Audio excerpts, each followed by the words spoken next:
And boom! Hello guys, hello, welcome back to Phoenix Wright, Case Attorney, and we're gonna be continuing from where we left off. We're playing as Edgeworth, and I believe we were just about to question Gumshoe about the murder. Yep, I believe. Yep, here we go, the victim. The victim is the famous picture book author, Miss Elise Dusnum. Now just do Elise Dusnum, easier. Her entire past, up until she won that writing award last year, is total mystery. It's hard to believe in this day and age you can still find people like that. Ooh, even more so today. Like man, I can't imagine someone being like super secretive or whatever nowadays. Because like, you know, internet footprint is so hard to get rid of.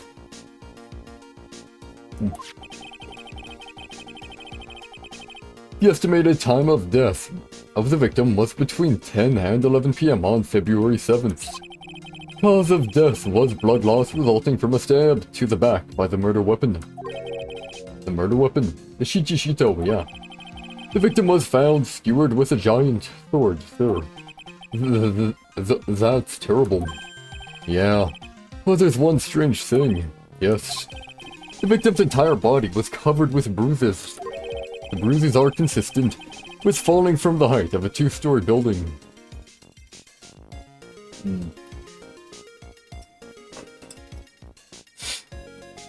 So she was pushed off. And then the body was placed there. Maybe. A 2-story building? That would be about the same height as that room in front of us, correct? Hey, you're right. Way to go, Mr. Edgeworth. Yeah, you should probably get that Gumshoe. That just happens to be the room that Elise Dusnum was staying in. Maybe she was pushed out of the window after she was stabbed by the sword. The sword would be bent in that situation. Elise's autopsy report added to the court record. Time 10 to 11 PM. Cause loss of blood from stab and back. Body fell 10 feet after death. Oh.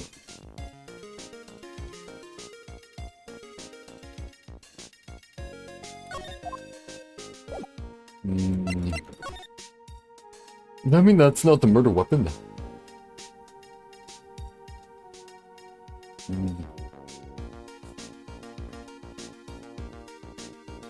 It says the body was pushed after, right?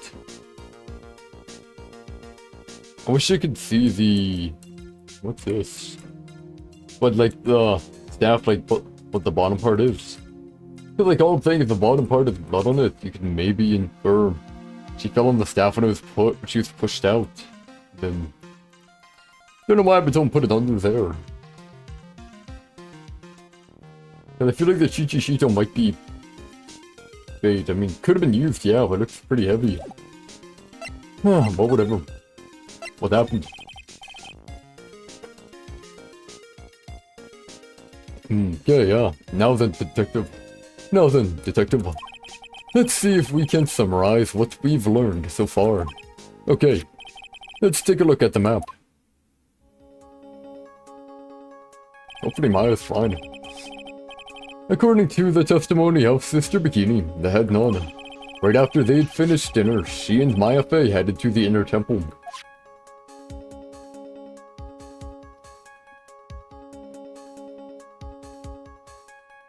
Yep.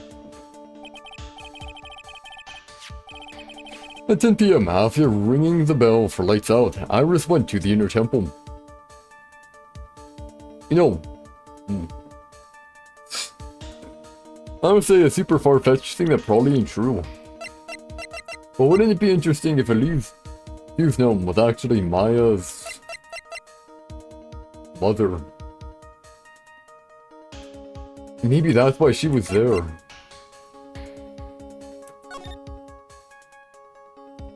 Like, all I'm saying, what if? Because why would she be there?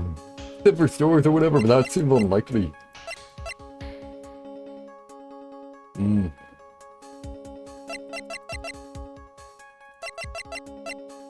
What I mean? I'm wondering if Elise Houston was Maya's mom.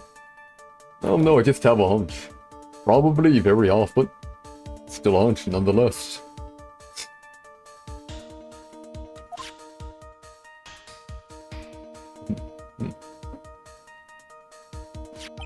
When she got there, Bikini had her take over while she went back to Hazakura Temple. Sorry guys. After taking a hot bath to soothe her back.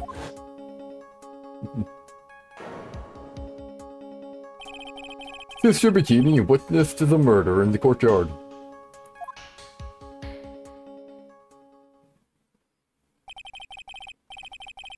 If you want more details, you should ask Bikini yourself in the main hall.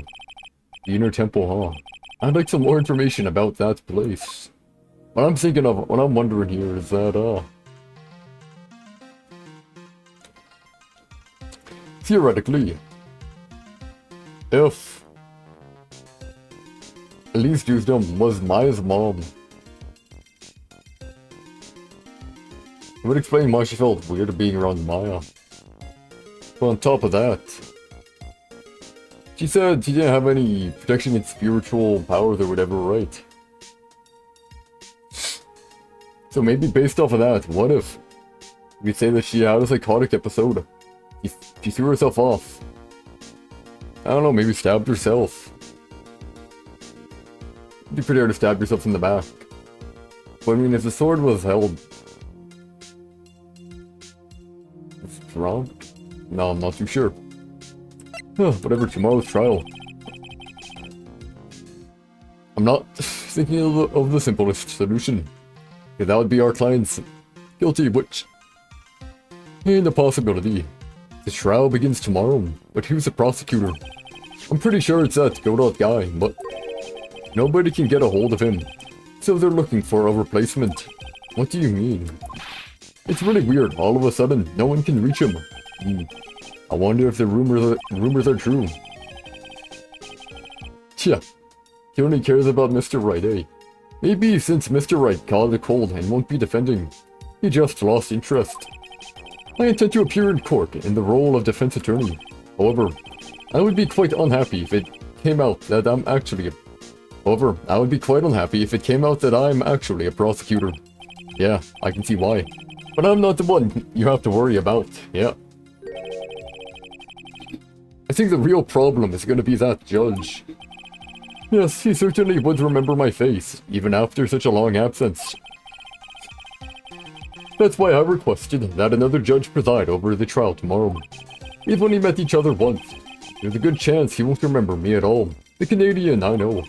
Yeah, but what about the prosecutor? Everyone in the prosecutor's office must, everyone's... Okay, we're fine. Ooh, okay, oh. Get those random... Yeah, random pains, okay. Everyone in the prosecutor's office must know you, yeah. Wouldn't it be a problem if someone there made a big stink, sir?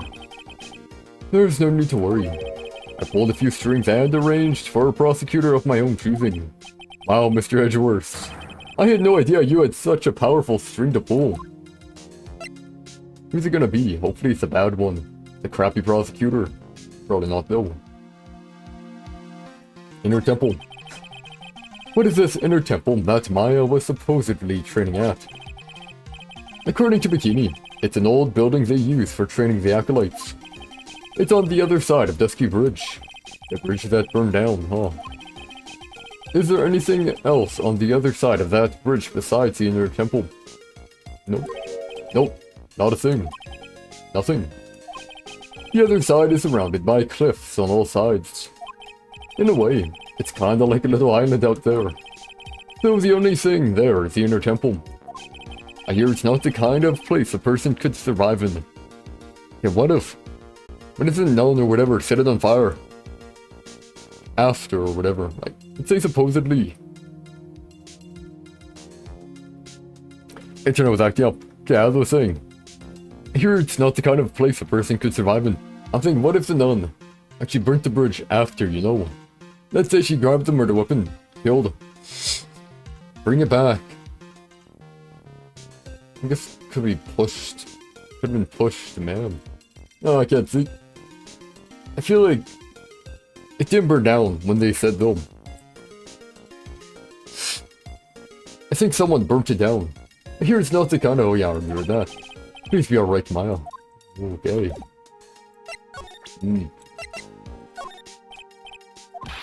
Yeah, I believe I already got everything here. I'm thinking that Lee's used might have been Maya's mother.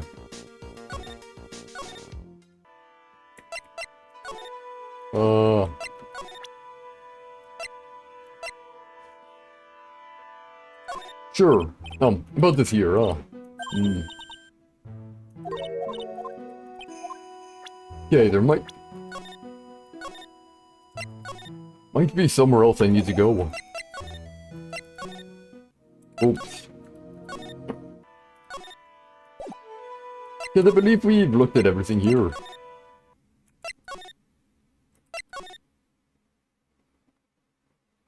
Guess not, that's fine. But you may be. Ah, here we go. February 8th, Detention Center Visitor's Room. Ah, Mr. Edgeworth. I came back because I need to ask you a few more questions, if you don't mind. But I have already told you everything that Iris, please remember, I'm on your side. You can tell me anything. Yes, thank you.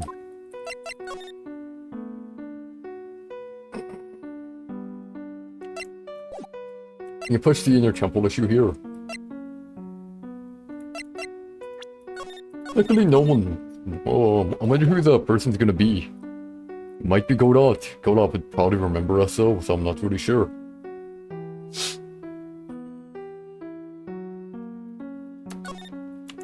Inner Temple.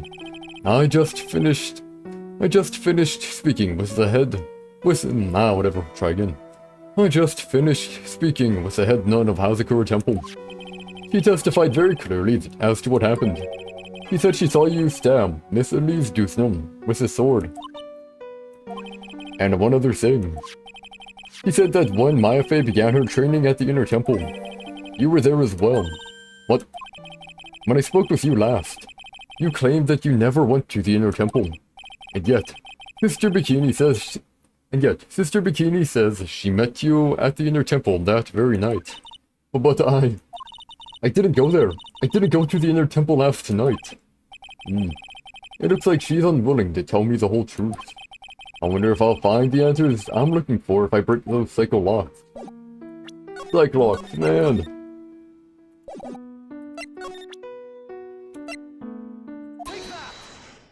Hey, different. Pizza. Definitely more fancy, eh? I was frightened. Since I have been handed this case, it is my duty to dig up all the answers, understand? Yes, sir. The smallest flame can sometimes bathe a whole case in a whole new light. In my years in court, I've seen it happen over and over again. That's why I'm committed to searching until I have those answers. Now then, is it really true that you didn't go to the inner temple last night? Yes, I swear. I already told you that. Yes, you said you didn't go because you were frightened. That's right. If that's the case, then the obvious question is, what were you so afraid of? Iris, I wonder, is this what frightened you so much that you couldn't even leave your own room? I think the lightning.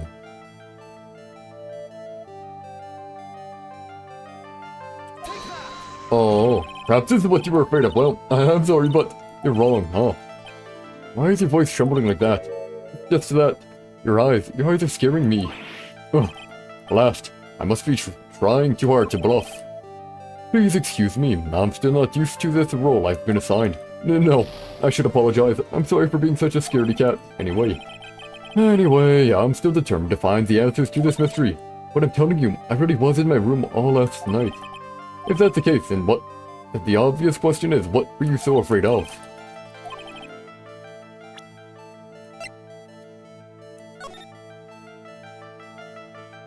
Ah.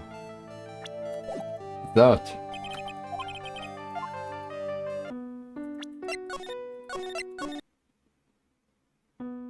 Yeah, okay, yeah, honestly, maybe should have got that a bit earlier, but I thought maybe she was scared of lightning.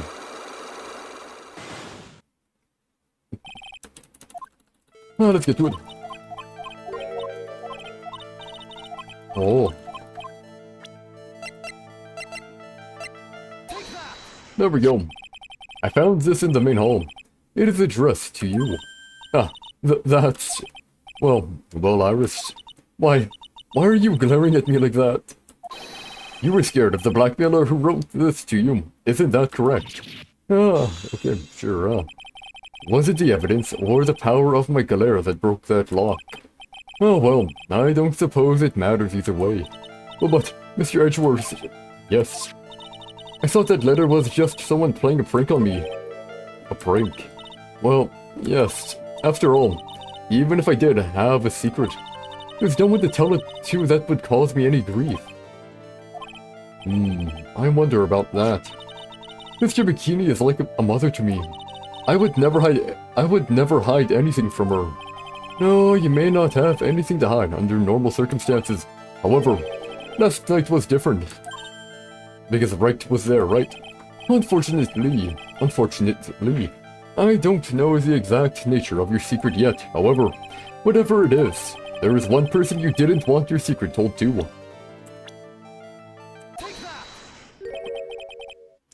Phoenix Wright. Huh. He means something to Wright, it seems. And I can tell he holds a special place in your heart as well. That's why you didn't want him, of all people, to know your deep, dark secret. Well, what do you have to say? I should have expected as much. Especially from a friend of his. Lush.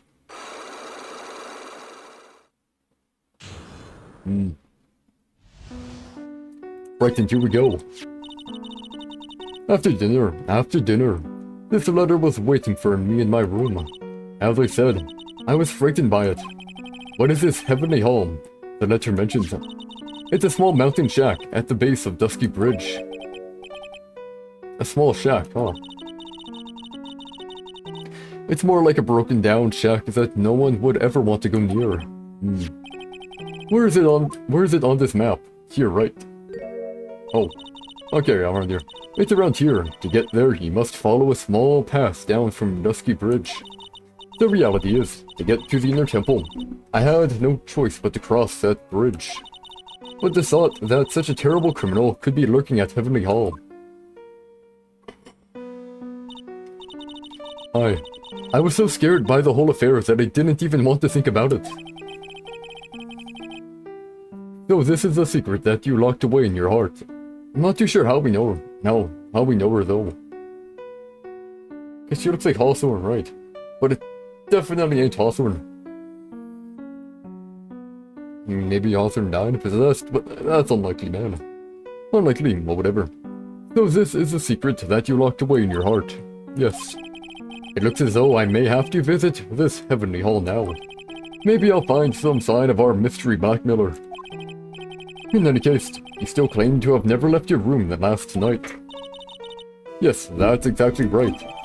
I resist testimony added to the court record, rang lights out bell at 10 p.m. and was then in her room until the murder was discovered. The trial starts tomorrow.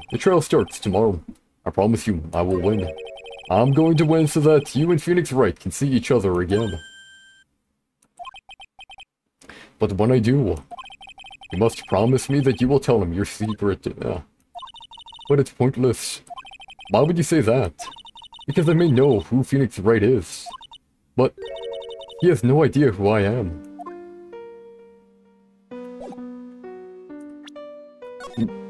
Not gonna elaborate at all, eh? Mr. Wright, how bad is his cold? Well, his fever is very high.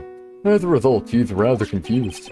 He's worried about Maya, who is still trapped in the inner temple, and he's quite worried about you as well. Jeez. Really? Yes. Naturally, once he recovers, I'll pass the baton back to him. No, don't. I'm sure that Mr. Wright wouldn't want that. He wouldn't want to defend me. So, she would know me, but I wouldn't know her. So she did something bad behind the scenes that might have screwed us over.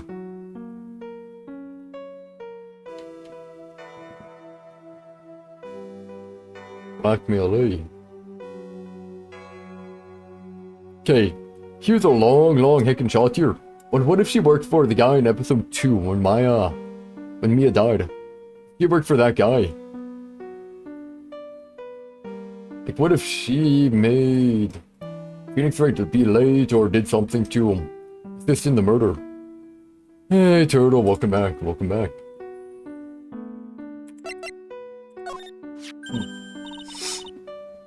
Oh, that's Mr. Larice. He's a very sincere, hard-working person. He was even kind enough to draw a portrait of me. Knowing Larry, this woman is exactly the type that he would fall in love with at first sight. I'll try to gather some more info. That's Mystic Elise Dusnam. She's a picture book author, or so I've heard. What is cancer? What are you on about, man? Does she come to Hazakura Temple often? No. This was her first time. It's just that she was a very important visitor. If that's so, I still think she might have been Maya's mother. I think she might be Maya's mother. If that's so, yes. Sister Bikini told me, be certain not to offend her. The victim, Miss Elise Dusnam. The prosecutor's office still doesn't have much information about her, it seems.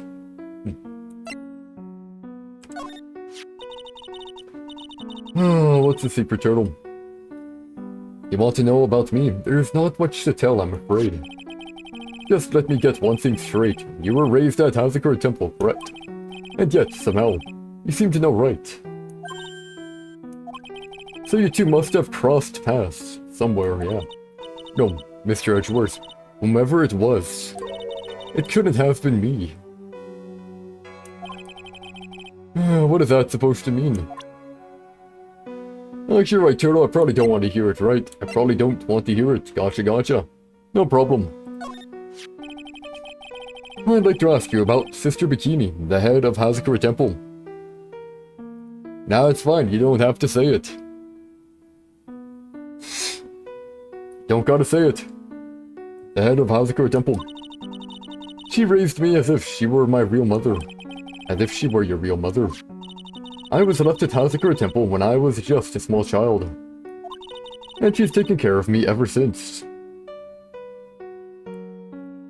I later said, don't have to.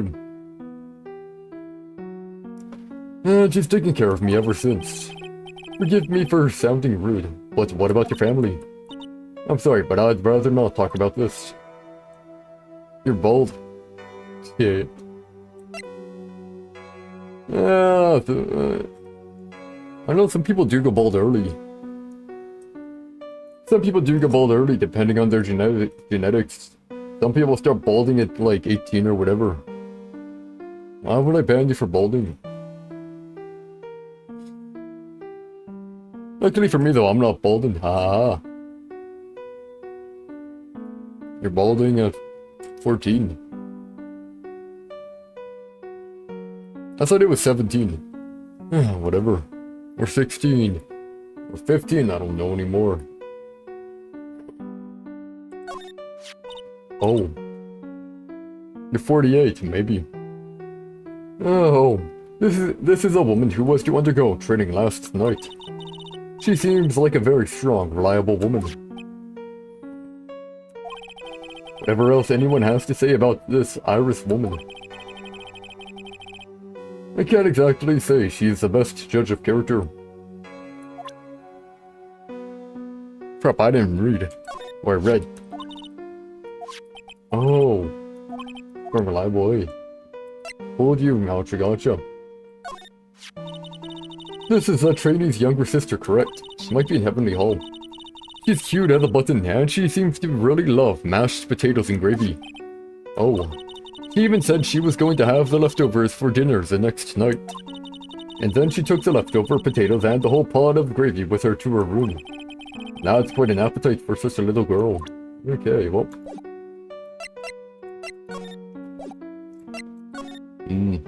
Why is Bikini Girl there? I don't know. She named herself Bikini. I don't know why they don't named herself Bikini, man. I don't know. Heavenly Hall. Maybe Pearl's here.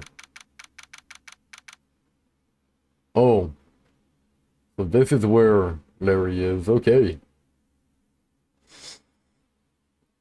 Let's see here. So, he fell from this. Maybe got hit on the rock. And was able to get out. Because I doubt Larry would have went to help. February 8th. Heavenly Hall. Hey, actually, you know what? Larry ain't too bad of an artist. Larry ain't really that bad of an artist, eh? Let's see here. UK. Korea. Japan. America. Germany. Canada. What kind of again flag is this? I think that's Sweden. Yeah. No, that's Switzerland, right. Favorite food? Probably pizza. Pizza's pretty good. Anyways, whoa.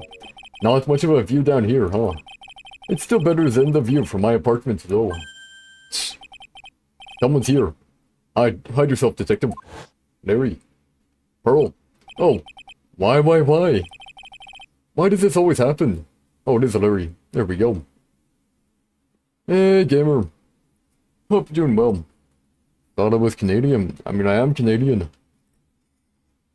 Doesn't mean I don't like pizza. Pizza's good, man. Pizza's good, burger's good, poutine is good, you know. All of it, eh?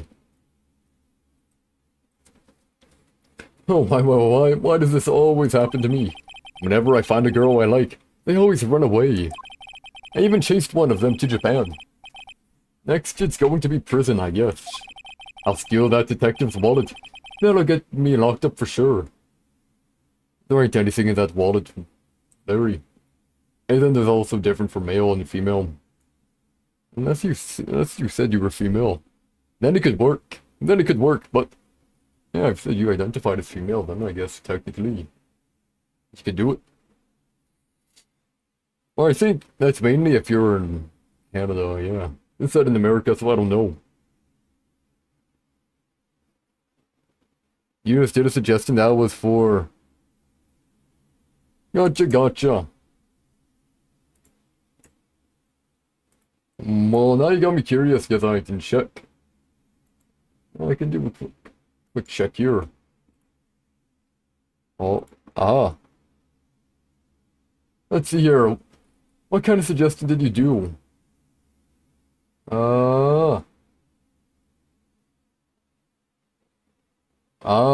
Gotcha.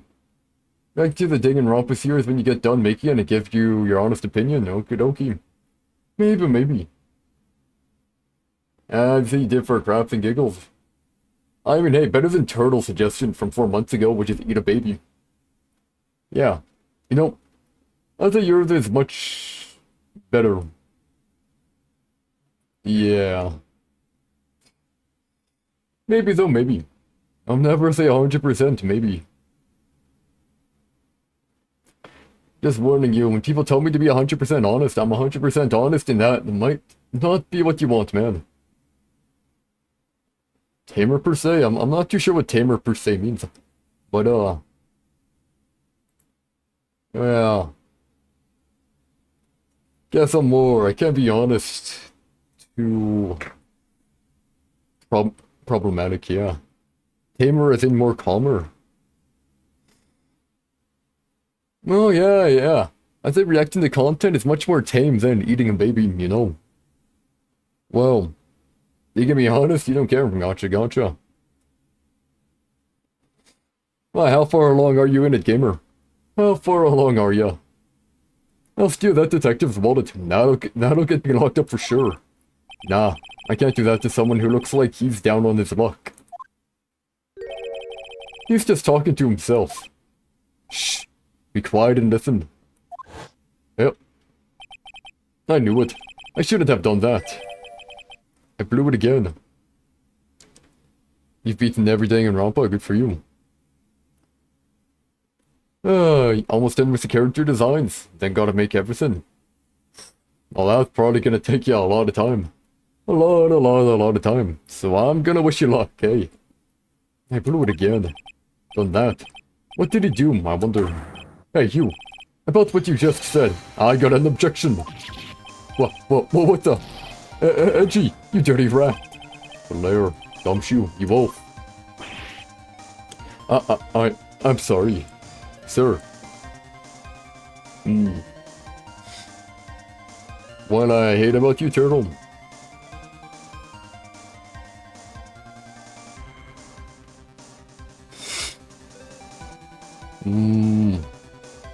I mean, hate's a strong word. Hate's a strong word. It'd be more apt to say I don't really care about you. That'd be more apt to say. More apt to say. Or that your constant spamming and randomness can be a nuisance. Yep. There you go. What, you want me to talk about your immature... Tell you what you dislike, I don't know, your immaturity, spamming... When you bring up weird topics, you know. There you go, now give me a second here, gotta blow my nose.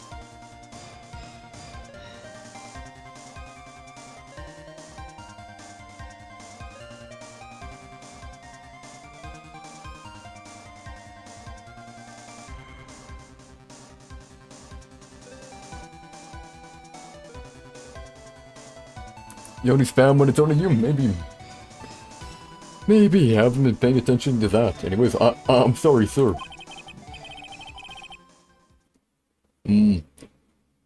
Or I guess how you constantly go over the line. And then you tiptoe the line. Then you cross over. Yeah. But yeah, they said, man. They've already told you, Turtle, I think of you like a toddler. I'm not banning you from Discord. No. I already told you, Turtle, I think of you like a toddler. And I don't really get angry at toddlers. I can find some of their actions annoying, but I'm not like gonna be, I hate toddlers. I ain't gonna be too mad at someone with the mind of a toddler. Now, will they get banned if they do something? Yeah. Anyways, before I knew it, I was shouting out objection. And in a loud, commanding voice, too. I even pointed with my pointer finger, yeah. You've watched too many trials, yep. All about Mr. Wright. Why not? Because no. I don't trust you in the Discord ever. You've watched too many trials. I'm sorry. Okay, Larry, the jig is up. What have you got to say for yourself? Psychologue. Huh. You'll be a good girl, you ain't even a girl, Turtle. I know, I don't trust you to behave. Man. I think I could trust a toddler to actually behave more than you, so I mean... Yeah, I think I would trust a toddler more. Or some toddlers, I've had to work with before. Anyways. But you are a toddler, yeah. Yeah, like one of the unruly toddlers that you can't trust with anything, yeah. Heavenly Hall. What is this little shack, anyway? Well, I just discovered it myself yesterday. And why were you down here in the first place? Come on. I'm an artist. I was looking for a good place to sketch. Yeah, I don't trust you, Turtle. Last time you said you'd behave, then you ended up getting banned by doing something weird again. Oh, come on, I'm an artist. I was looking for a good place to sketch. Don't care, Turtle. Not a good excuse. Don't care if you're only 14, I don't care. I can choose who's allowed on the server and who's not. No, you won't be good, you won't be. You never are. Or like you are for like one stream and then you go back to being Turtle. This is a great little place. It's artistic. It's quiet, it's cold, it's got no power, and it looks like it's about to collapse. Sounds a lot like my apartment there, pal. One thing's for sure. Oh. Wait a second here. One thing's for sure, no one is likely to show up and disturb you here.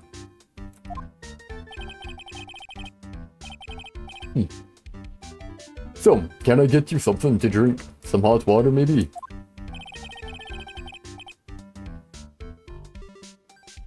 He's getting all buddy-buddy on us, sir.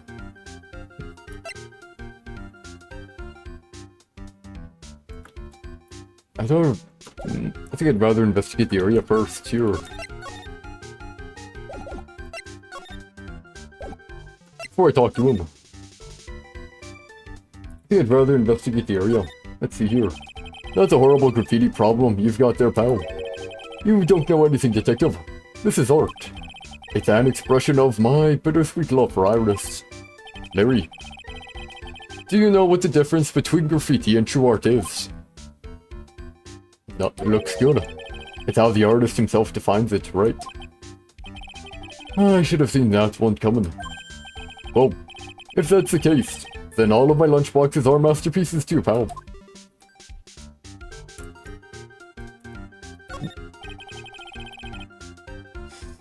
What is this festive-looking ornament? What is this festive-looking ornament? It reminds me of art class in grade school. How did he hang it up? We used to have a lot of fun decorating the classroom with origami, remember? Well, Oh, yeah. You were never any good at it.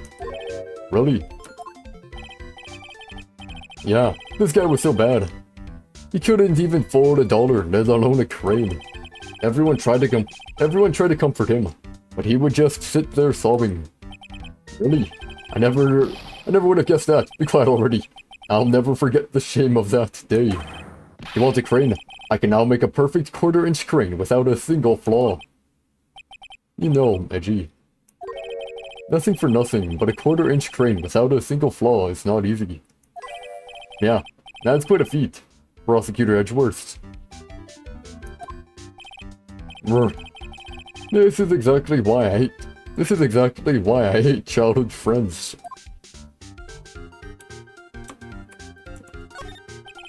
This short roof is totally covered with freshly fallen powdery snow. Wow, makes a nice image, doesn't it? I always did like the rustic look. Heavenly Hall. I suppose it's an appropriate name in some sense. You got that right. Look at that bridge up there. This place has to be heaven. Because that thing is hell. In comparison, yeah. You would do well to remember, Larry, that this is a sacred place to some people. This, nope. Oh, the water.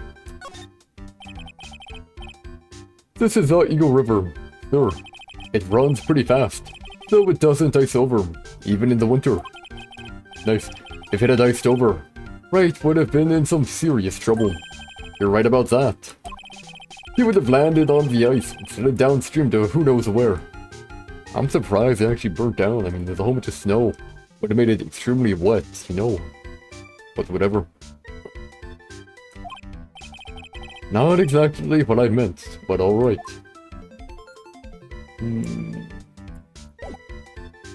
Okay, now we can talk. We can talk with a little worry here, should be fine. Iris. Listen to me, Edgy. You've got to do this. You've got to save Iris. Why are you so sure she's innocent? Because she's cute? Watch your mouth. Anyway, I've made up my mind about it. I'm going to marry that girl. Mr. Edgeworth is pretending he didn't hear you. So I'm gonna ask for him. Have you already asked this girl to marry you? No, not yet. But I can tell how she feels by the look in her eyes. She's got this, I really want this man to carry me over this threshold look.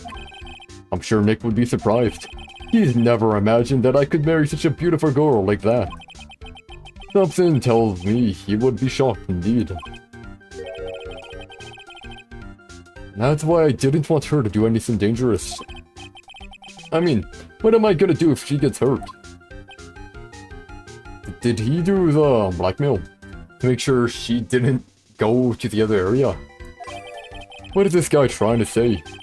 He lost me about a mile back. If we really want to know the answer to that, we're going to have to drag him onto the witness stand.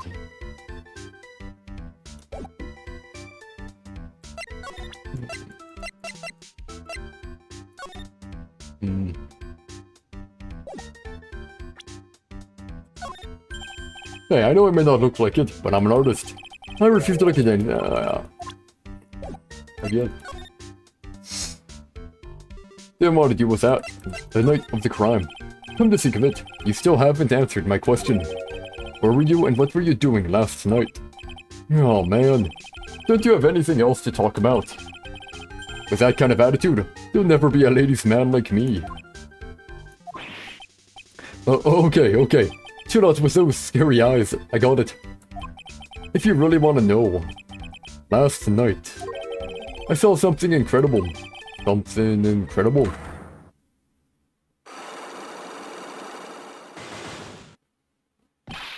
Yeah. But let's not talk about that now. Let's talk about the good old days. What do you say? Come on, I'll pour you a nice cup of hot water. Not even tea. Why hasn't he realized that I absolutely despise talking about the good old days, especially with him? Well.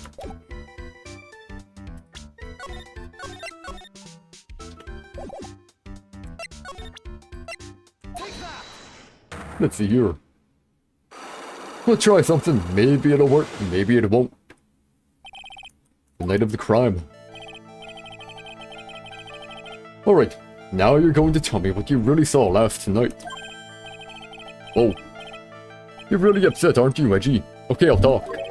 Oh. That was a bit too easy. Yeah, anyway, it was awesome. Never seen anything like it. At around 10 o'clock last night, it started thundering. I'd been sleeping. I'm not sure for how long. Suddenly, thing, the world in front of me went white. Like I'd just been slapped in the face by my old girlfriend, Naomi. Oh. And then, it was on fire. The bridge was on fire. Dusky bridge caught on fire. Are you saying you saw it with your own eyes? Hey, why are you giving me the evil eye? I'm telling the truth. There are still 3 cycle locks remaining. That means he's still trying to hide something. By the way, Larry, where were you when you saw that happen? Whoa, where are you say? What do you mean? What do you mean? What do I mean? Just answer the question. I was in my own room, by the main hall. Where else would I be? I know where. As usual, you're as transparent as an empty jelly jar. The problem, I suspect, lies there. There? What do you mean there? It's impossible for you to have seen lightning strike Dusky Bridge from your room.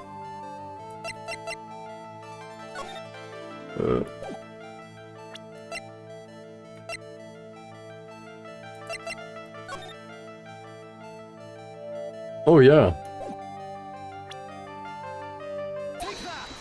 He's right.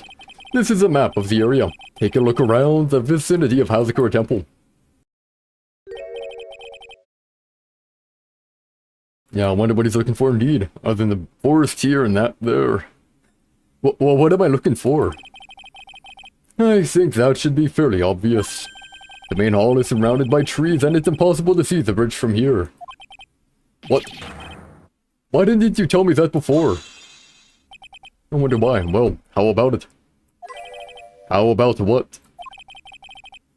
Do you feel like talking now? About what? It looks like it won't be that easy after all. You leave me no choice. I'll have to move on to the next step. You weren't in your room at the temple, so then, where were you? You don't know... You don't know that I wasn't in my room.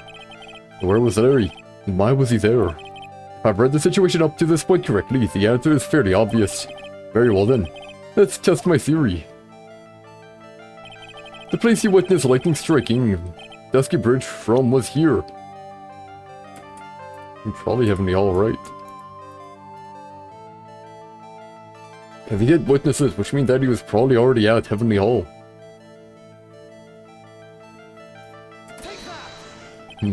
The place you saw the lightning strike from was, naturally, Heavenly Hall.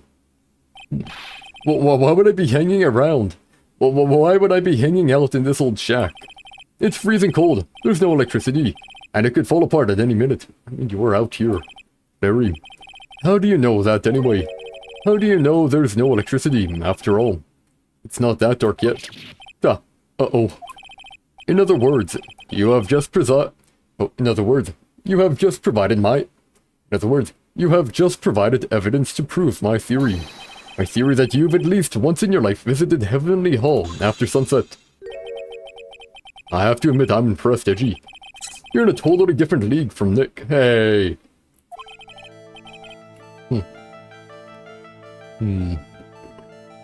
That's nice. Now tell me, what were you doing at this cold little shack last night? That's what you might call faire decor. Make up something. The core meaning, the core reason, the core thing. I think you mean a faire decor. Sure to fair. The thing. Square thing, maybe. Could it be you were waiting for someone? Oh no! You really are one scary guy, you know. I believe that last night you were waiting for this person to come meet you. Wait, did she really blackmail?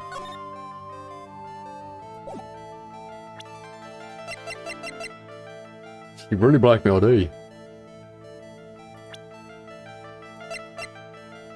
Oh, there we go. There's only one person you'd wait for in a horrible place like this, Larry. I told you before, don't call me Larry. The person you were waiting for was Iris.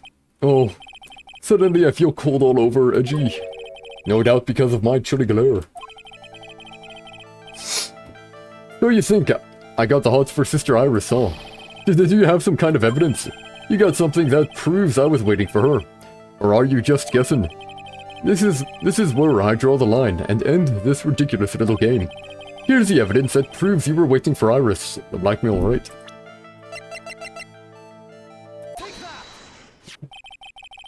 Here's your evidence. You called her to this spot with a pathetic blackmail letter. Oh, hey, give that back. You're embarrassing me. What are you doing with that anyway? That's not important. I misjudged you, Larry. What do you mean? Taking advantage of a woman's frailty like that. You should be ashamed of yourself. Oh. First of all, what's this at the top of the letter? It says, salutation here. Well, that's what it said in that book, Letter Writing for Dummies. You're not supposed to actually write that. That's what you're supposed to write, dear Iris. Well, I'm so sorry. Oh. He ain't bright, I'll give him that. He ain't bright. Bout is bright. Have some unlit firewood, yep. Or I guess maybe as bright as a cave. The night of the crime. So you were here in Heavenly Hall last night, weren't you, Larry? And you saw the lightning hit Dusky Bridge, didn't you? Sorry, Edgy. Sorry doesn't cut it, you scumbag. Threatening a young lady like that. Wait, hold up. What now, pal? What are you talking about? What threatening stuff? I'll tell you what, you tried to scare Iris by threatening to expose her secret, pal. What do you mean threaten? Why did I threaten her? Unless you want your secret to be exposed. That sure sounds like a threat to me, pal. Blackmail, in fact. Give me a break. It's a love letter. Haven't you ever been in love? What did you just say? My love for her burns so hotly, it can melt all the snow on this mountain. Uh-oh. Then what is this secret you mentioned? Come on, Edgy. Did you get it? I'm talking about the secret love between her and me. Obviously, she wouldn't want Old Lady Bikini to know about it, right? About our hot and sour, bittersweet love affair. Alright, then why did you send a love letter in a business-like manila envelope? Give me a break. It's not my fault I didn't have any other envelopes. Yeesh. Then why were you so quick to apologize, pal? It's because Edgy gave me that scary look of his. I think Gumshoe's gonna be like, oh, I see that actually. What's wrong, Edgy? Why are you so quiet all of a sudden? That's it? That's what those huge locks were about? I don't understand why you were so defensive. Well, I don't know either. I guess the thing is, you shouldn't expect too much from a guy like me. True that. Hey, come on. Don't let it get you down. But Mr. Edgeworth, this guy is still hiding something, I know it. What do you mean, detective?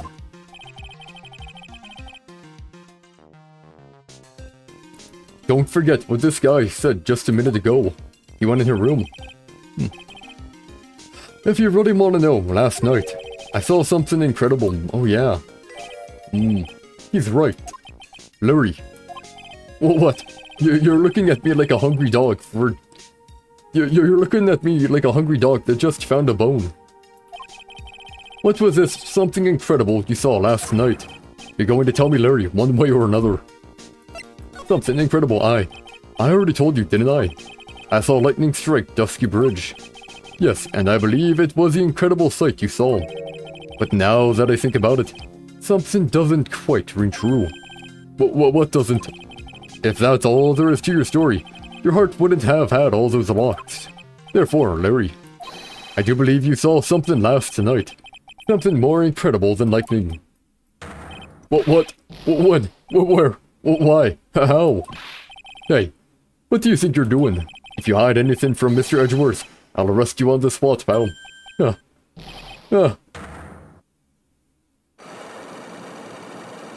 Another one. Even more. No. What's wrong, sir? Does this mean I have to do it all over again? Well, why are you glaring at me like why are you glowing at me like I'm next to be hit by a bolt of lightning? I've just about had it with this Harlequin.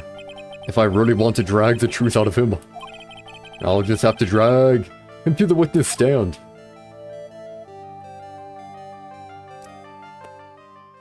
Progress has been made.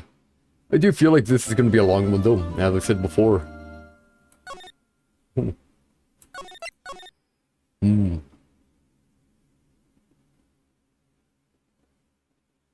Oh, sorry, I was just thinking how much I want a pizza. My bad.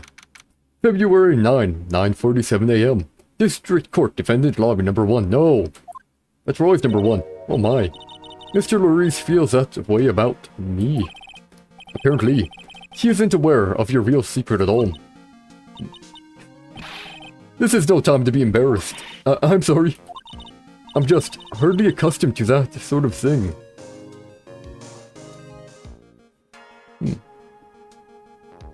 Iris and Violetta, hey. That was pretty good, hey.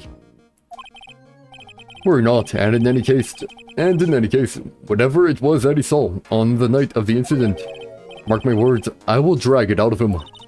Does that mean Mr. Lorries is a witness today? No. I believe that none will be the first to take the stand. Mr. Bikini. She claims to have seen the very instant in which you carried out the crime. I just want to ask you one last time. It really wasn't you who killed Miss Elise Dusnam, correct?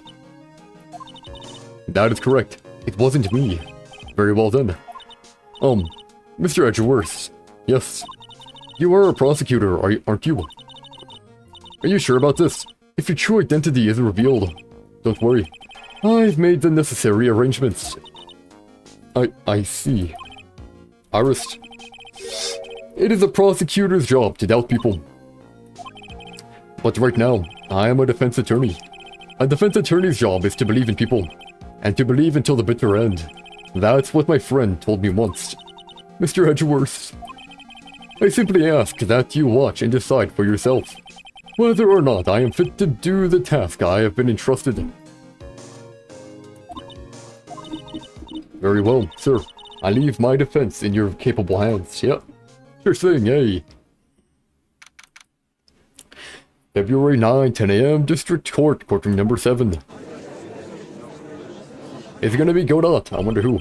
Court is now in session for the trial of Sister Iris of Hazakura Temple. The defense is ready, Your Honor. The defense does indeed appear to be ready. However, the same cannot be said for the prosecution in this case. Indeed. Yeah, you're not sure about anything. I'm not sure I like such a blatant waste of this court's time. An empty prosecutor's chair can only mean that the prosecutor has no confidence in their ability to prove their case, or they don't care. It would seem this case is already over before it had a chance to begin. I am ready to announce my verdict at this time. This court finds the defendant. Oh. Oh, it's her. The prosecution stands ready. It's her, eh? Von Karma. And you are Franziska Von Karma, prosecuting prodigy. Von Karma, you say? Perchance, you wouldn't be of any relation to the legendary prosecutor Manfred Von Karma. Legends are a thing of the past. I am a Von Karma, that is all. Upon a special request, I flew in today for the purposes of prosecuting this case. You did? Then, you must be quite a big shot, eh? Big shot, eh? By the way, Mr. Edgeworth. Yes, Your Honor. I'm almost certain that I've seen you somewhere before. Or am I just imagining things? You look very much like a prosecutor I met once. I believe you are imagining things, Your Honor. Miss Von Karma, do you have anything to say? There is no such weakling as this man among those of the prosecutor's office. There isn't. But I'm sure, once before, in this courtroom, God, I told you, there is no such weakling. Oh, what is that, a whip? I'm not sure I care for such a thing in my courtroom, I know. Oh, bailiff, remove that whip. I have no objection to the whip. You don't. The prosecution can wield a whip or drink 17 cups of coffee. What? How does he know Godot? She must have said something I forgot. But there is still only one truth. That is what I stand here to prove today.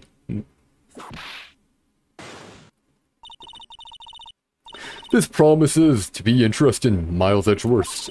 I had expected to face Phoenix Wright here today. But looking at you now, maybe this is what I have been waiting for all this time. Miles Edgeworth, I will not allow this chance to crush you slip through my fingers, eh? I see you brought your flair for the histrionic. Allow me to add the things I'm not sure about. People acting bizarrely in my court. Well, the stage is set. Now continue with the proceedings, Your Honor. Yep. Very well. Miss Von Karma, please give an outline of this case, with as little whipping as possible. The murder victim is the famed picture book author Miss Elise Dusnam, who is Maya's mother, I'm guessing. Her body was found in the Hazakura Temple courtyard. He had been stabbed through the torso by a ceremonial sword from a golden statue.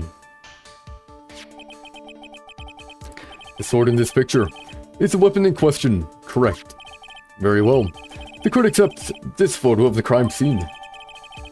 Crime photo added to the court record.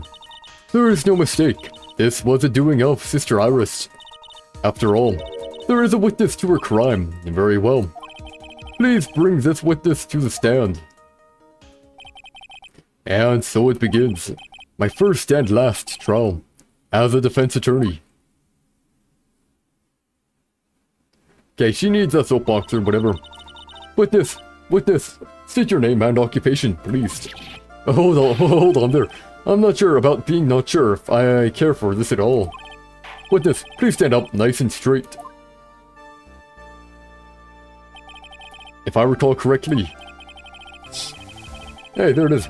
There are a few milk crates in the defendant's lobby for a back pain-plagued witness. Bailiff, fetch a crate for this poor lady, please. There we go, once again. Your name and occupation, please. They told me, well, I'm the head nun of Hazakura Temple on Eagle Mountain. My name is Bikini. You got it? Bikini. Nice to meet everyone. I know, weird name, I know, Judge. But you don't appear to be wearing a bikini right now. Well, the courtroom is the garden of holy judgment. Those with lechery in their hearts should leave this sanctuary at once. You want me to leave? I'm not sure how much I care for that. No need to get your bikinis in a twist. Let me tell you, I'm a sight to behold in summer. Wahaha! In any case...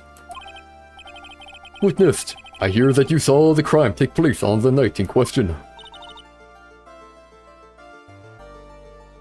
That's right. I can still hardly believe it myself, to be honest. There's no way dear little Iris could do anything like that. Let us hear what you have to say then.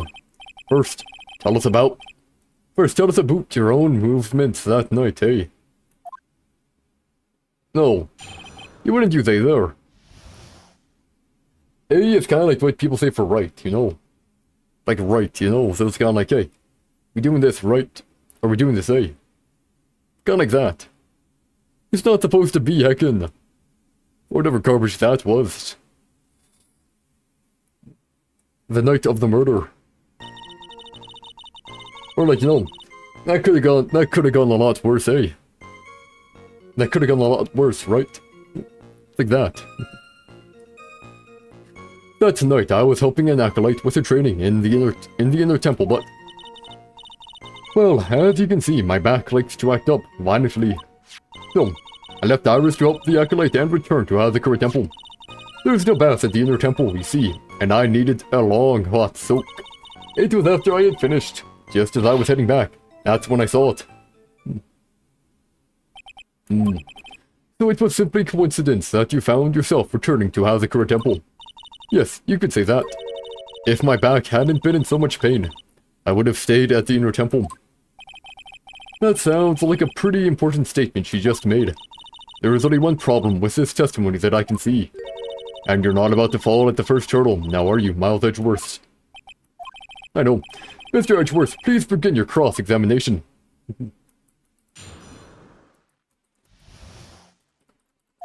Ah. Okay. Objection, according to her testimony, man. There we go. Witnesses have to undergo their own trials, I'm afraid. The defendant's fate rests on their powers of observation and memory, after all. Well. Don't worry, I'm more than up to the task. I'm a woman of faith, after all. The head honcho of Hazakura Temple. In that case, Miss Honcho, I'd like you to explain something for me. The discrepancy between your testimony and that of the defendant, Iris. She claims that after ringing the light-out bell, she went back and stayed in her room. Ringing. Whatever. Okay. Which means she did not go to the inner temple at all. No. She said that. A defendant or a witness? Who is more likely to lie, do you suppose? The defendant is simply lying to cover her back. But that is completely illogical. The murder was committed in the courtyard of Hazakura Temple. Claiming that she went to the inner temple would make for a much better alibi. True that. But that is odd. Whatever the reason, I can't believe that she would lie. She does indeed have honest eyes. Well, all people lie. That is my belief. Why am I the only one being whipped in here? Anyway, neither the witness nor the defendant have any reason to lie, which means you must call your memory into question. Dear, dear, dear, you're older than me. You're older than me, and yet you want to play that game, do you? Well, that isn't exactly what My memory is perfect, crystal clear, especially in winter. Then, I suppose it's too early to end this cross-examination, eh? Mr. Edgeworth, if you are going to question the memory of this witness, you will need to show me a more decisive piece of evidence. Understood, Your Honor. I was naive to think that alone would do the trick, yeah. Then please add your comments about Iris to the testimony, and let us return to the cross-examination. I'm gonna say most people don't say about. Most people are gonna say about. Really quickly about, you know. Savior. Well, as you can see, my back lights jacked up violently. Violently. That's right, it's no laughing matter, especially in winter. I can't hold anything heavier than a knife and fork during the cold months. Just being alive is like strict training. Waha, waha, waha. On the night of the murder, was this fabulous back of yours hurting again? That's right, raging like a bull in the pig pen. I almost fainted once or twice. I just knew that unless I warmed it up, it was going to finally finish me off.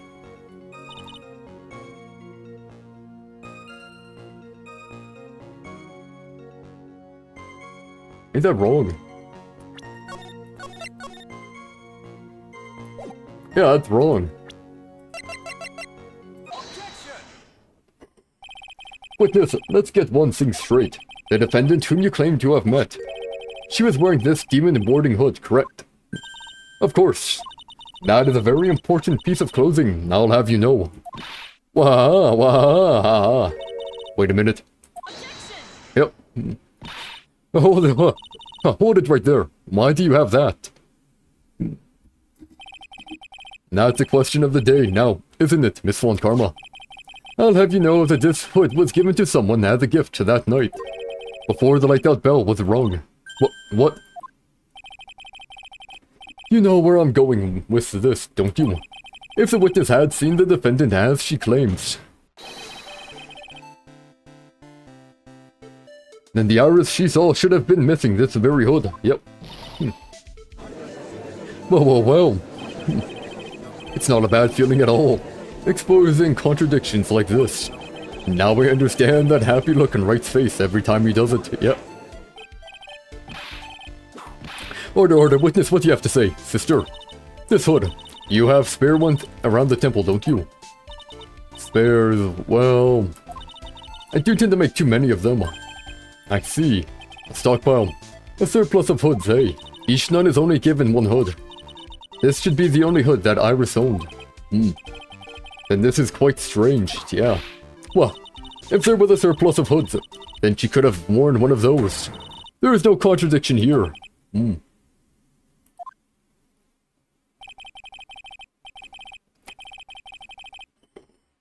I'm sorry to break this to you, Miss Von Karma, but you won't get away that easily, hey. Discrepancy such as this will sow seeds in any human heart. The seeds of doubt. With this, while I don't wish to call your testimony into doubt, you must give every detail with precision. I'm not sure I'm comfortable going along with this.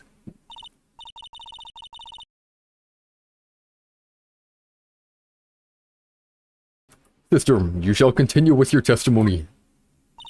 Tell us what you saw after finishing your bath on your way back to the inner temple. Those seeds of doubt are sprouting in the judge's heart. They just need a little more stimulation to bear fruit. Contradictory to stimulation. After my bath, here we go.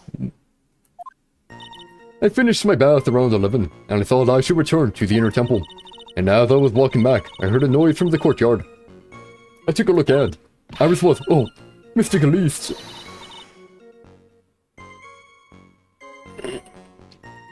Mystic Elise, wait, what? I thought she wasn't spiritual at all. Iris was, oh, Mystic Elise, and with that sword of all things. Hey, Mia, welcome back. Hope you're doing good, hope you're doing good. Mystic Elise was staying in the corner room, which faces out onto the courtyard. The stabbing I saw must have occurred after she was pushed out of her window.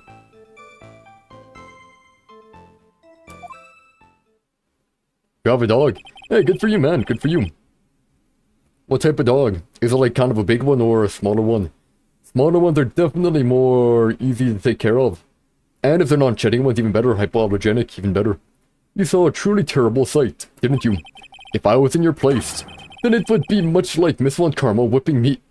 Then it would be much like Miss Von Karma whipping Mr. Edgeworth in two in court. And me seeing it all from this very chair. Beagle, eh? Oh, beagles are cute. Good for you, man, good for you. Sadly, I do think they shed a lot, though, but I guess if you, comb them or whatever, right, it'll be fine.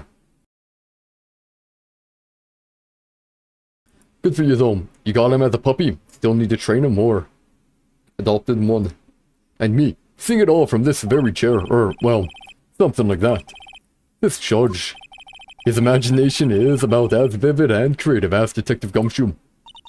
I would look the fool if I commented on such foolishness. Anyway, this case is mine, Miles Edgeworth. Calling everyone by their full name. Can't you do something about that habit of yours? Yeah.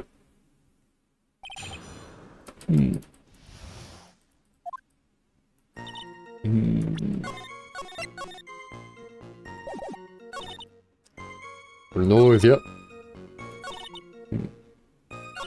Yeah, I saw must have occurred after she was pushed out of her window.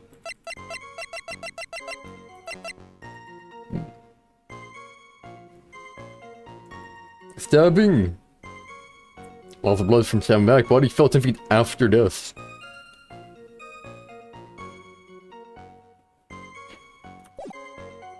Okay, well. Contradictory here. Here we go. Impressive logic. That's what I'd like to say, anyway. Oh, please do. My brain is something else, especially in winter. However, I think you are overlooking one thing. Miss Von Karma, would you be so kind as to take another look at the autopsy report? The autopsy report. The victim did fall from a height of 10 feet. However, this fall was after she was killed. Huh.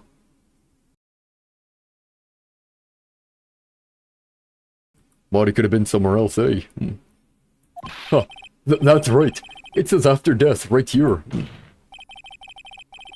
The scene that witness claims to have seen is contradictory. If the defendant stabbed and killed the victim, they're in the courtyard. How did the victim then go on to take a 10-foot fall? Huh. Order. The victim was killed and then fell. If that is the case, then the victim must have been killed in her room. Don't you agree? That is a logical conclusion. Yes, that's right. The victim must have been stabbed by the defendant in her own room, and she was thrown out of her window down into the courtyard below. But not according to the witness. Were there any signs of a struggle in Miss Dewsnam's room? She was stabbed with a sword. That would leave a blood stain. Wouldn't you agree? Well, Miss Von Karma. Was there any blood? Well, no traces of blood were found in the victim's room. Your whip has just caused traces of blood to be found on my glorious playoff beard. However, if there was no blood in the room, then I'm sure there's no need for me to go over this, as I'm sure your honor is well aware of when a stab wound produces the most blood. When it produces the most blood, very little blood is actually lost at the moment of a blade's insertion. If you want to talk about when the most blood would be lost from a body, it would be when it's removed. That would be when the blade is removed. Indeed, with the weapon still in place, it acts like a lid on the wound. That's true. With the weapon still in the body, there wouldn't be much bleeding. A perfectly reasonable line of thinking. We have come to a conclusion then. The victim was thrown out of the window with the sword still in place. This removes all of the contradictions. Not according to her testimony, she said she saw her stab. Order, order, order. I must admit that this is a probable version of events. I'd expect no less from Franziska von Karma. Yep. She locates and takes control of every vital point. It seems that we need a clearer testimony from the witness. Remove all supposition on your part and tell us only the facts, please. Witness, please, remain standing on the crate. Don't go selling me short now. The weight of winter snow has bent me out of shape, especially my back and my mood. Sister, please, give us your testimony. I will give you a vigorous massage once we are finished here. With the whip. Oh boy. Alright, alright. Bribery. Further details, yeah. When I looked across at the scene, the sword was already in place. Thinking about it now, I didn't actually see her stab Mystic Elise. I've never seen so much blood before. That's when I fainted. Can't blame me, can you? And when I awoke, Mystic Amy, Faye. Mystic Amy was stabbing Mystic Elise through the back. This all confirms Miss Von Karma's theory. Von Karma's strive for nothing but perfection. Putting together such facts is nothing for me. You should know that, Miles Edgeworth. Perfection is an impossibility. Franziska Von Karma. And I'm here to teach you just that.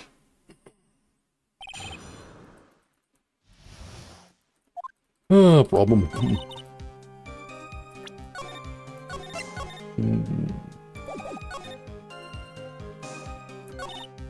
Yeah. Yeah, looking at it here.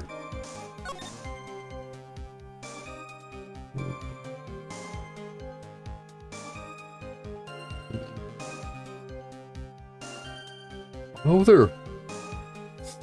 If you fell out, why was there staff on the other side? And where's the crystal as well? That's when I fainted, you can't blame me. Yeah, let's see here. We'll press stuff here for now. At that time, was the victim bleeding? Well, I was very shocked to be seeing all this, of course. So I'm not entirely sure. Well, I don't think I saw any blood, not then.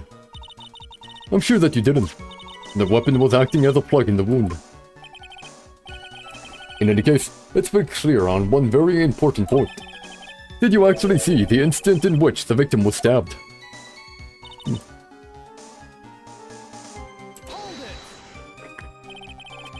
Think carefully.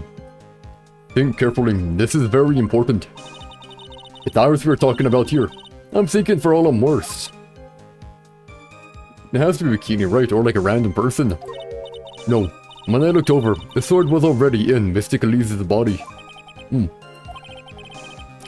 It might not be conclusive, but this testimony supports her theory. The victim was stabbed in a room, and then dropped into the courtyard. I think this proves it rather well, Miles Edgeworth. Yeah.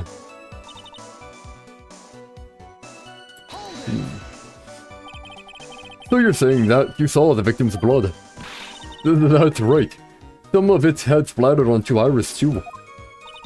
When the defendant was arrested, he was meditating in her room, and her blood-flecked clothing was neatly folded in the corner. What? Her clothes were blood-flecked as well. That seems quite conclusive to me. What should I do? Press this point further.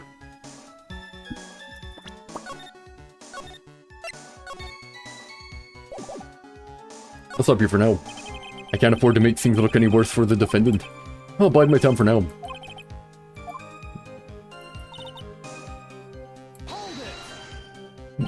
Now, on to what the killer did next. You saw none of it, correct? Well, I was unconscious. How long were you out for? I don't know. 10, maybe 20 minutes. A young man with a very prickly looking head woke me up. By stepping on me, actually. I'm not sure I like that method of resuscitation. Well, I wasn't asking for mouse to mouse or anything of the sort. But I would have woken a more gentle awakening right about then, let me tell you. I shall have words with the offender personally. What did you see upon awakening, yeah? I'm gonna have to push that issue. By Mr. Gammy, are you referring to the statue? Of Mr. Gammy Faye. Just stabbing someone with the Shichi Shito, a sacred treasure, is terrible enough. What does that make Mr. Gammy hold the blade? Truly, a heinous, despicable crime. It is easy to despise something. Anyone can do it. However, there is something that cannot be done so easily. Whatever it is, I'm sure it's doubly hard for you. Anyway, what is the problem? Exactly why would the killer set up this gruesome scene? Can anyone explain the reasoning behind that? No, I don't think I can. There isn't always a logical reason behind why someone acts. That's true, so true. In early spring, for example, I often find myself. There isn't always, and that phrase might come in handy someday. There are too many unnatural elements in this case. Why was it necessary to use a Shichishito from the Ami statue as a weapon? Why was the weapon ultimately placed back in the hand of the statue? If I can expose the flaws in this testimony, perhaps then I will begin to find the truth.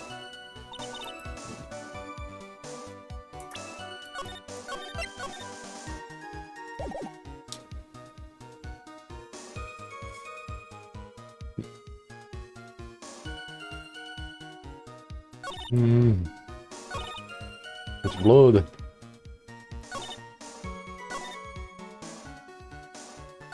Fine. Might be bad, but whatever. Might be bad. Press further, fine. Going back to your previous statement, you said that you saw a little bleeding when the victim was stabbed. But now, you say you saw the victim bleeding. Well, I say that what I saw is what I saw. What did you see? Maybe I didn't see the poor woman get stabbed, but I saw the girl pull the sword out of her, plain as day. Pulling the sword out. Well, it wasn't exactly pulling, it is more like it came out. Witness, you will add this to the statement. Witness, you will add this statement to your testimony, eh? Oh, was that important? More important than you can imagine.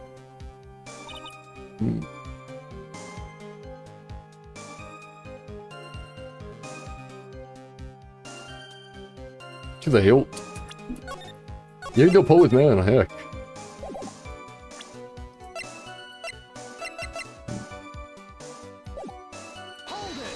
Press here.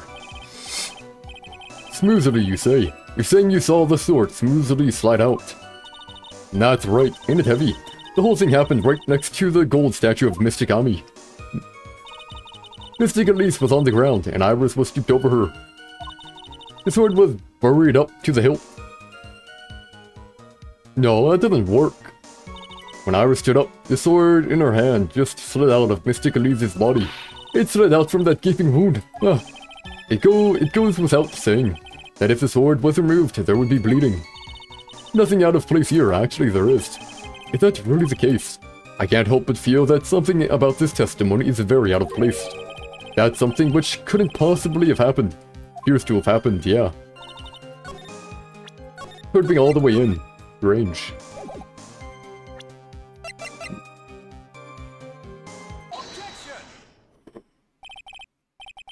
Sister Bikini, you're a reliable witness, at least. I'd like to think so, but there are too many contradictions here. What do you mean? You make it sound as though I'm a liar. But you're a handsome young man, so I'll forgive you. What contradictions are you talking about? In the scene that the witness claims to have seen, the weapon was thrust up to its hilt into the victim. Furthermore, the killer withdrew the weapon smoothly from the body. Yep. Hey, vibe. Yeah, we're playing as Edgeworth right now. So far, the case, you know, we just started the trial basically, but It's been going pretty well so far. However, both of these are complete impossibilities. What do you mean? Please, explain yourself. To start with, do you think it would be possible to stab someone to the hilt with this? I was mainly talking about the blood, and the blood only goes like up to here. Using the hilt, which is here, no blood. So it'd be strange, yeah. Very strange. No matter how I look at the defendant, she doesn't appear strong enough for that. Doesn't appear, what meaningless dribble. I, too, may appear to be weak and frail, but I can crush men under my heel and make them weep, should I so choose. The objection stands. I whooped a little back there, I must admit. That isn't the only issue here. If the sword was truly stabbed into the body up to the hilt, well, just look at all the branches on it. It certainly wouldn't come out smoothly. Why aren't they talking about the blood? Yeah, you have a whip, Francisca, that's different, true that. You had a gun, you could also make someone cry, eh? But no, why is no one mentioning it here, man? The blood stain goes up to here. They said it was up to the hilt. There'd be blood up all the way up to here then, if it was up to the hilt. Man, whatever. Well, just look at all the branches on it. It certainly wouldn't come out smoothly. That's... You also have the problem of the amount of bleeding. It's true that when a blade is left in a body, it acts as a plug of sorts. However, when the weapon is shaped like this, it's an entirely different story. Yeah, and none of them are mentioning it. I thought that was like... No, even then. They're saying that I wouldn't have stopped bleeding that well. It's saying it... Well, I guess I had a different reasoning, but it was the right object, so whatever. However, when the weapon is shaped like this, it's an entirely different story. The wound would be too large for the blade to completely stop the bleeding. That's nothing more than conjecture. In reality, the victim was stabbed with his shichishito. Even a weapon of this nature may still sometimes slide out smoothly, and may still sometimes stop the blood loss. Not too sure about that. I'm not finished. There is still one more. Inclusive contradiction. Oh, okay, is it gonna be the blood now? Here we go with the blood. You've still got more. This one is simple. If this sword really was thrust in all the way to the hilt, why is there only blood on the tip of it? Okay, yeah, why did we go through all the other ones that could be disproven? And now we're finally on the right one. There we go. I think he was playing around with Von Karma. Oof. Ah. If this witness is telling the truth, then there should be blood along the entire length of the sword. Here we go. No. Order. Wow. Bravo, Miles Edgeworth. Raising this many contradictions from a single piece of evidence. All the other attorneys I know could maybe manage one. If that. But what does this all mean? You have proven contradictions regarding the murder weapon, but having come this far, there can only be one answer. And that is, her testimony is flawed and unreliable. The weapon used to kill the victim is a different weapon. It was not the Shishishito. Oh yeah, it was placed after, eh? What? Foolishly foolish idea born from the foolish mind of a foolhardy foolish fool. Let's examine this again. What was it that made us think? What was it that made us think this sword was a murder weapon? Well... It's because Mr. Kami was holding it. Exactly. However, if you reflect on this, that is the only basis we have to assume such a thing. The impression left by the scene was just too strong. That it is what influenced us, yeah. It has influenced us to believe that the Shichishito was a murder weapon.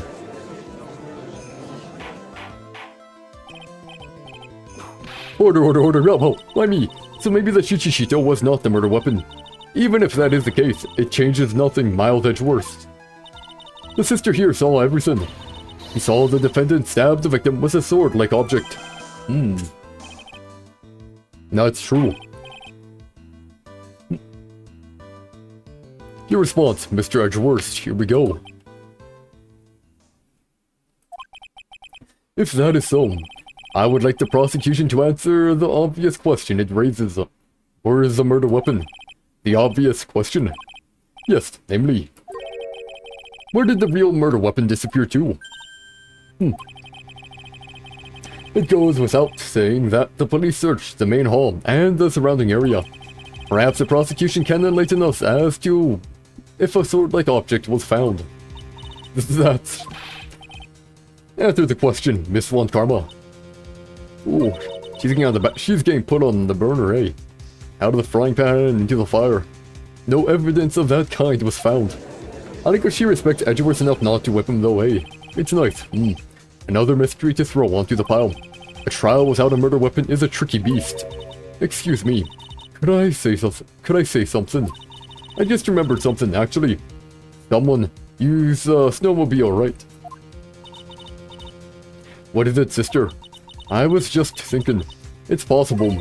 That just may be what actually happened was. It was just over there. What exactly are you going on about here? About here? The murder weapon, I mean. Maybe. I think I might know where the sword was disposed of.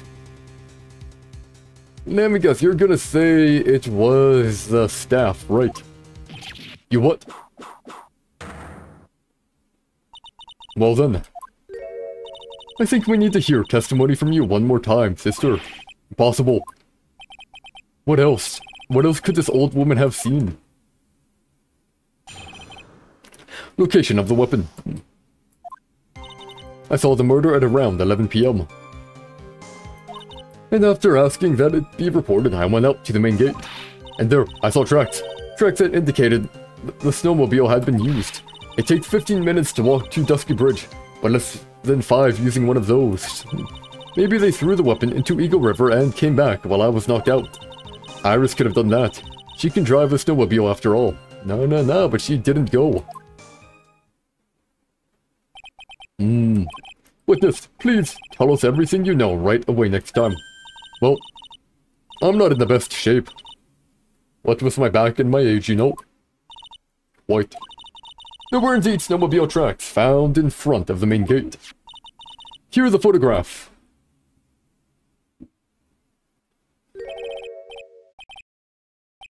Snowmobile, eh?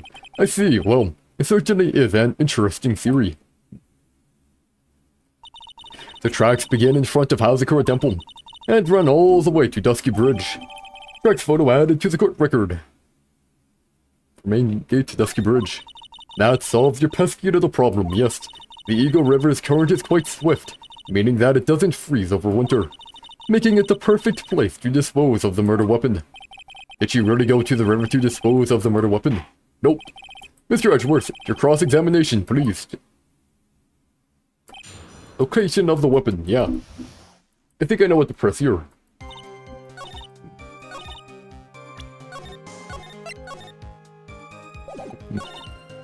Yeah.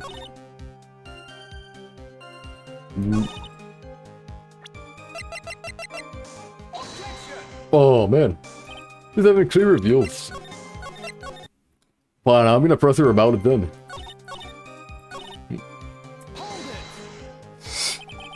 While it would have been possible time-wise, one element remains out of place here. Oh, and what would this mystery element be? The killer's reasoning, Your Honor. Why did the killer do all of this? Why go to the Eagle River to dispose of the murder weapon when there are other methods? Too many unanswered questions. Your response, Miss Von Karma. Well, turning to me for help over the slightest thing. Why don't you think for yourself once in a while, Your Honor? What? She's as over the top as always. Anyway, whatever the reason, the fact remains that the defendant could have done this. The murder weapon was disposed of in the river. Another point to me, Miles Edgeworth. Another mystery to feed the fire. Was there any reason to go and throw away the murder weapon? Luckily, there is surely a problem with this testimony. Now all I have to do is start poking holes in this flawed account.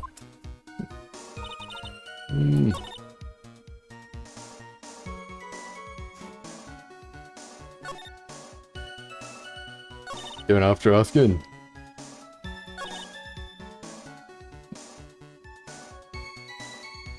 Did we use it? Maybe, right.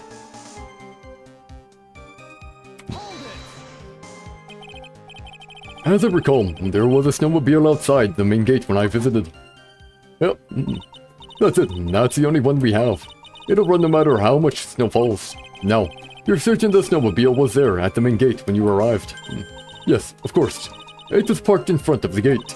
So, she had already gone, discarded the murder weapon, and returned by that time.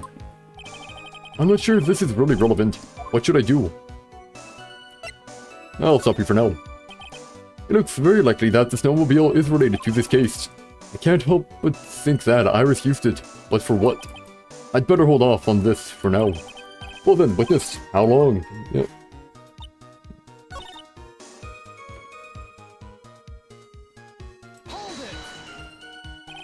Refresh your memory. How long were you knocked out for? Like I said, somewhere between 10 to 20 minutes. It's possible to get back to the bridge and back. It's possible to get to the bridge and back in 10 minutes using the snowmobile. I have to concede that it is more than enough time. Is that all you wish to concede, Miles Edgeworth? Fine.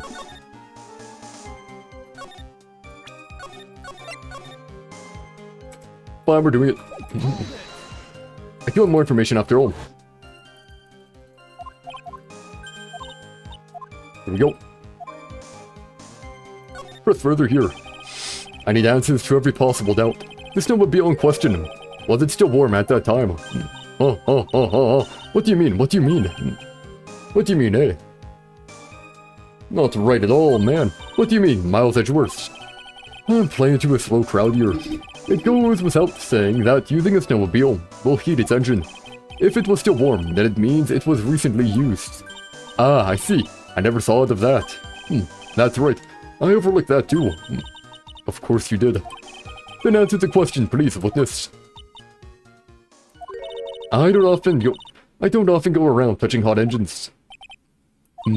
However, now that you mention it, there wasn't any snow on it. No. Yes, for some reason, only the snowmobile wasn't covered in snow. There wasn't any snow on it. Versus, it seems highly likely that the killer did use the snowmobile then, hey. How long did it take to get to Dusky Bridge by snowmobile?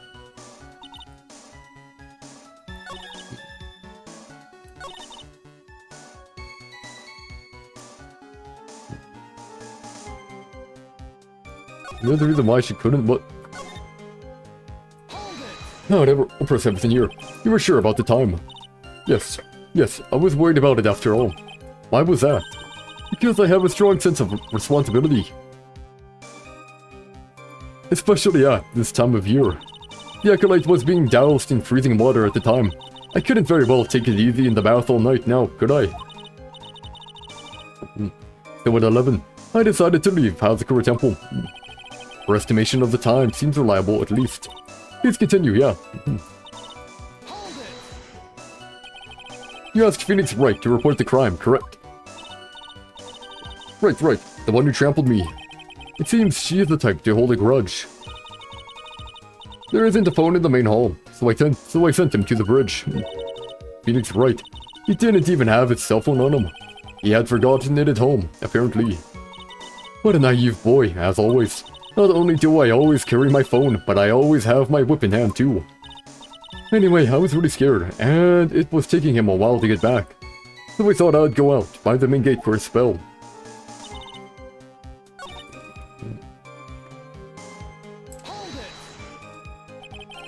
In that case, why didn't you use it yourself? You could have spared the walking. Ah, there's a reason for that. Have we got a moment for me to explain? I think that's why the question was asked in the first place. It was about a month ago. I was driving my beloved snowmobile. Happy as can be. I'd fetched some water and was heading back when I went and crashed into a tree. The tree and my back both went crunch, just like that. Crunch. Crunch.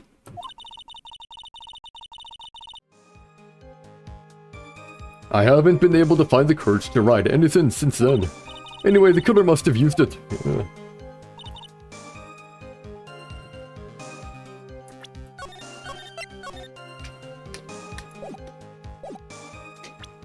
Let's see here.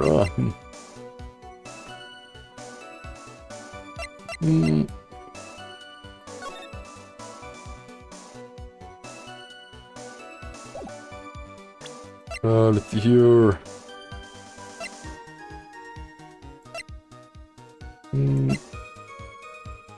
Taking my only pupil. No, no, no. I'm taking this here, but...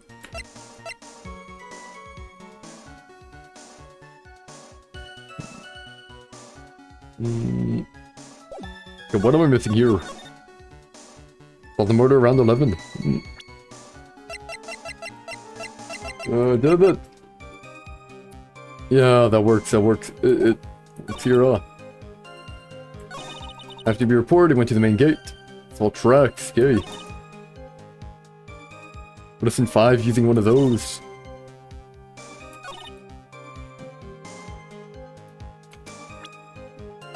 See, I'd love to do a contradiction here.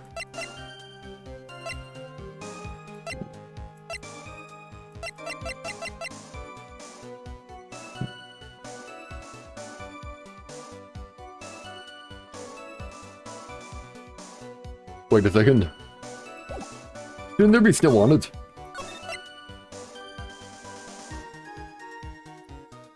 Shouldn't there be still on it? Because she went back.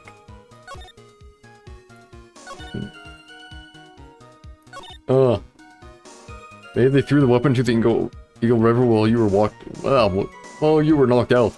Oh, well.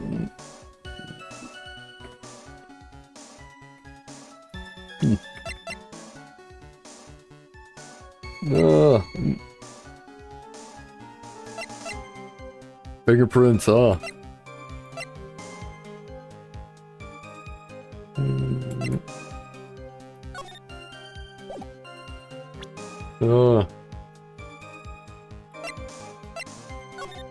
Oh, the meeting at 10.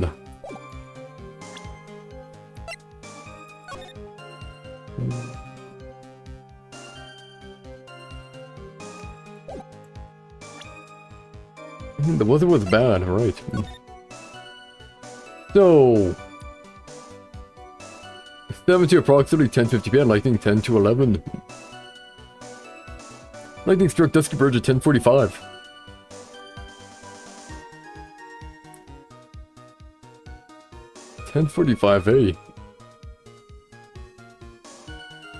It should have been snowing, so...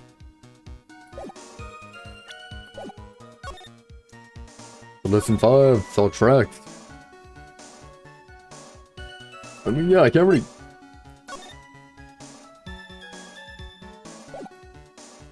Wait, how'd you have been used after then, right? They shell around 11. Nope, no, never mind.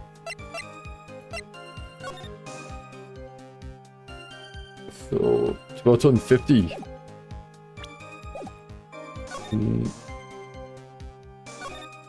All the murdered around 11.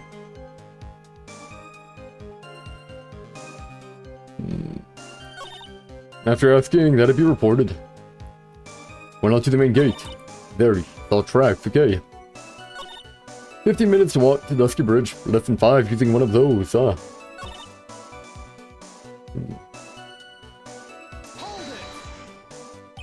Refresh your memory, how long were you knocked out?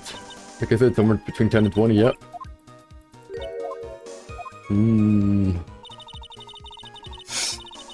I am slightly stumped here, Another mystery to feed the fire. Was there any reason to go and throw away the murder weapon? Luckily, there is surely a problem with his testimony,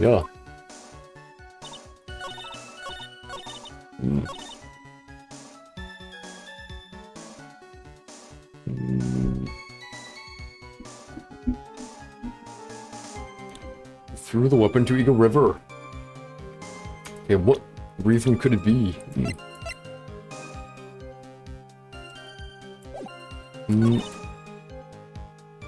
I don't know if I can use, Larry.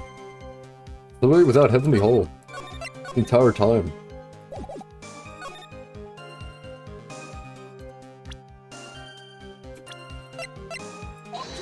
Nope, I was open. Oh, now I might be overthinking it again.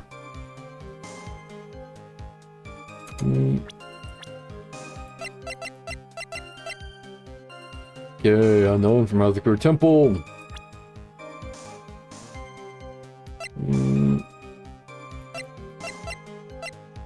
Okay, time of death was 10 to 11.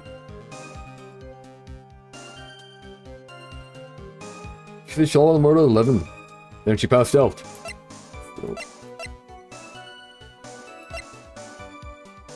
So it does make sense why there wouldn't be snow. Things that have to be done after.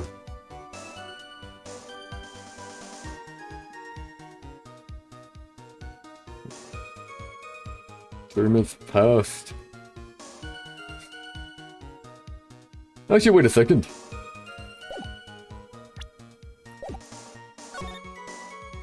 Oh. Came out. I mean.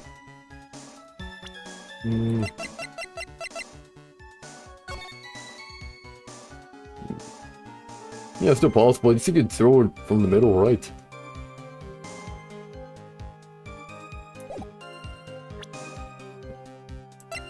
I want to do it. Might not work. Nope.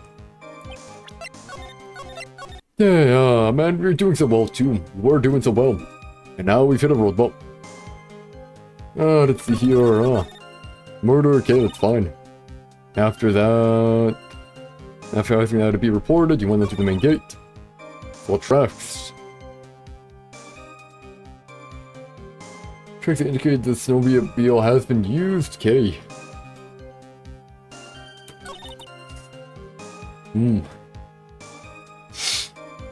Here just saw 11. I launched about 20 to 30. Maybe they threw the weapon into Eagle River.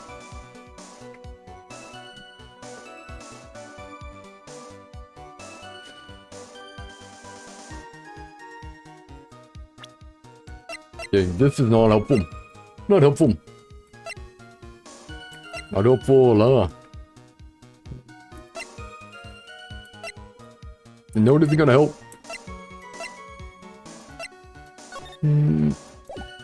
Definitely not gonna help there. Photo valise, sure.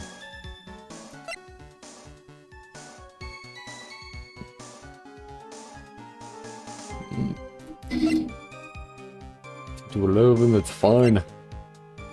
Houston was murdered.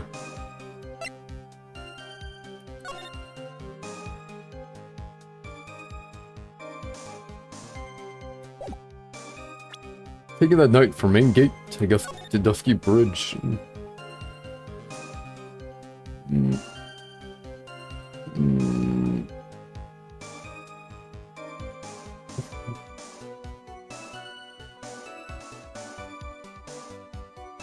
I don't see anything wrong with the image.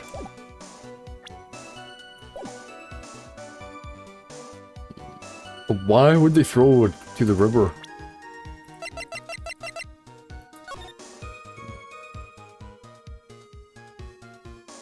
Okay, yeah. But see that they couldn't have, man. Cause Larry was there last night.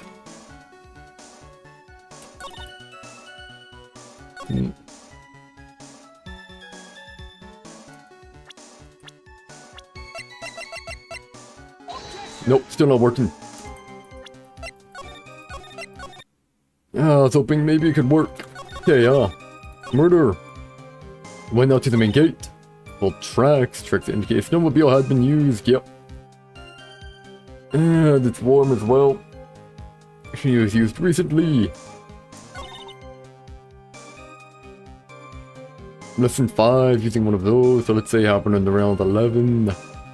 Okay, yeah.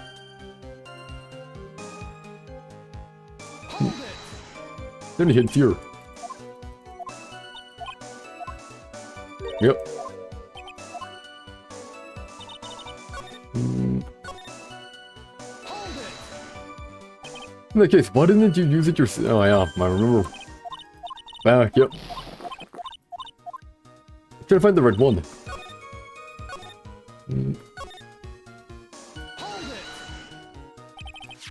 This thing is right, yep.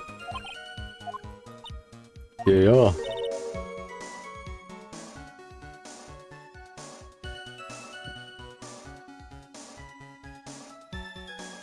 I think there was the snowmobile there when I was there. Yep, kid forgot his home, yep.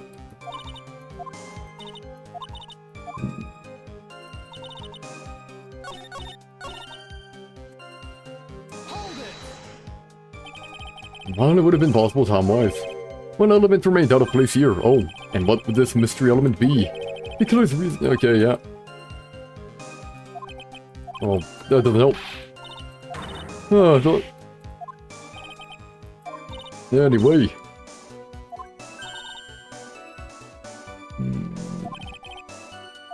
Was there any reason to go and throw away the murder weapon? Luckily, there was surely a problem, huh?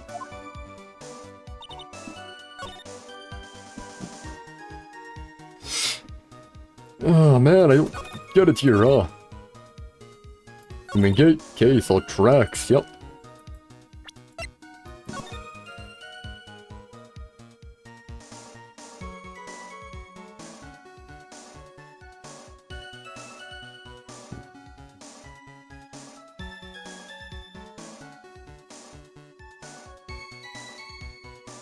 I mean, the footprints would have been mine, right?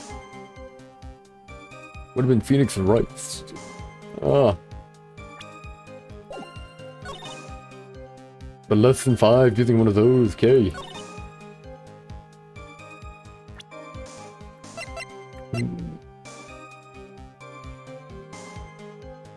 Well, then why would they set up another murder weapon? Okay, never mind.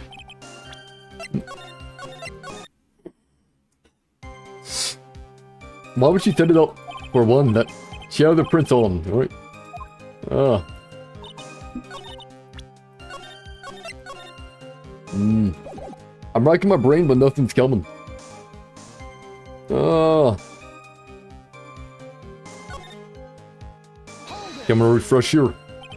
Sure about the time. Don't worry about it after all, okay. Round 11A.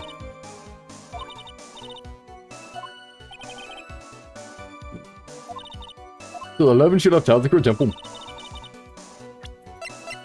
So while 11. She left Tactical Temple. Saw the courtyard or whatever. Reported it. Oh, hey, that's why. This is like they're just not there, eh?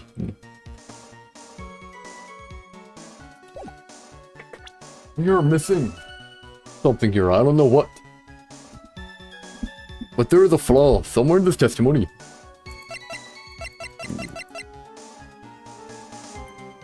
Main gate to Dusky Bridge, yeah.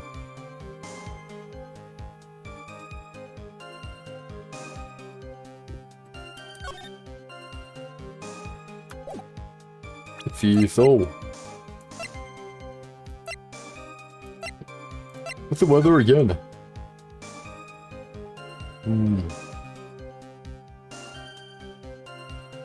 It's around 10:45. Then the bridge would already be burning.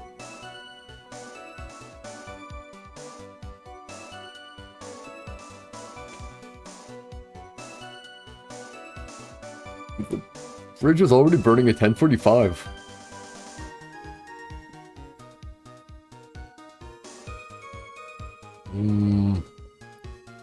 The bridge is burning at 10:45. And the bridge was already burnt. So, bridge was done burning.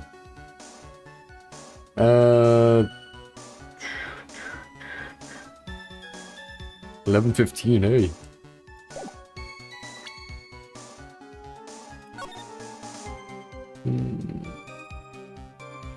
So, 11:15 is already. So no, the tractor use is around 10:50.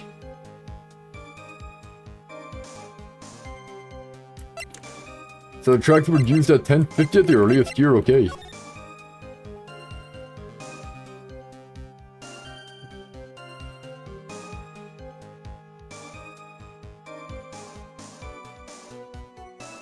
But, oh,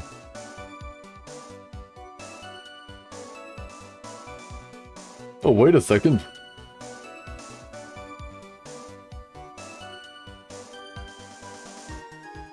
The footprints are covered over by the track. But it was snowing. I think someone went out at the same time.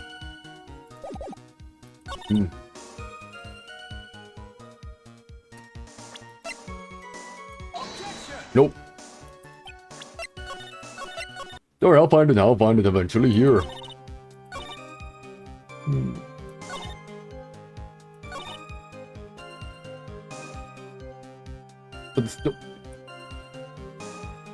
Yeah, it stopped snowing around 10:50, which means that someone at 10:50 walked. Someone at 10:50 walked Dusky Bridge. And then someone drove after.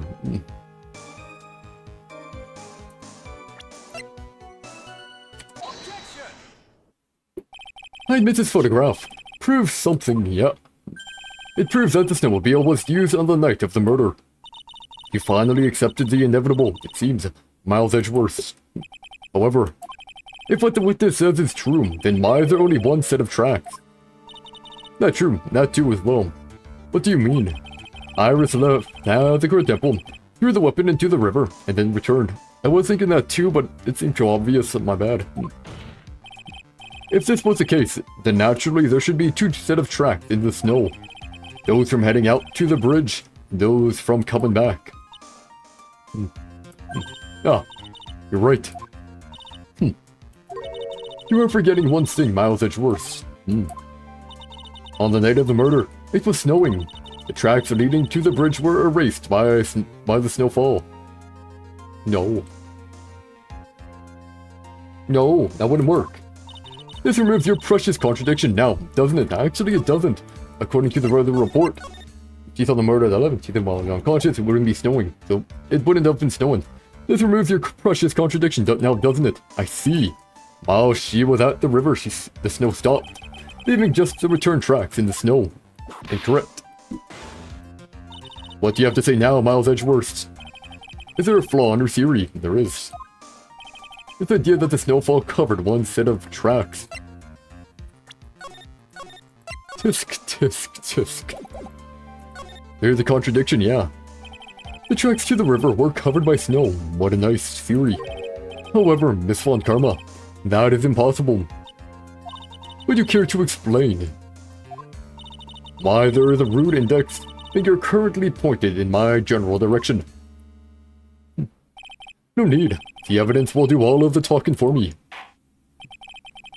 On the night of the murder, the killer went to and returned from Dusky Bridge. In order to dispose of the murder weapon, the outgoing tracks were erased by snow.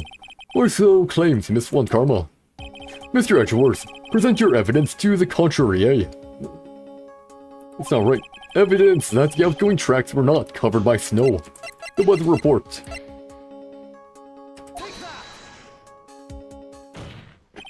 Witness, please tell us again what time it was when you witnessed the crime. Like I said, it was around 11. Of course, this means that the weapon was thrown away after that time, correct? On that note, please take a look at this data. It is the weather report for Eagle Mountain on the night of the murder. The weather report. Snow started to fall at 7 PM, but it stopped at around 10:50. There we go. Man, I even showed the weather report. Yeah. My bad. Therefore, when the sister witnessed the crime at 11 PM, the snow had already stopped falling. It is impossible for any tracks made after that time to have been covered up. Yeah, there we go. Order. Very well then. It looks like Miss Von Karma's claim has been snowed in. What? It's too soon to be closing this trial due to snow. Miles Edgeworth, how pathetic of you to rely on the weather of all things. Answer me this then. Oh no.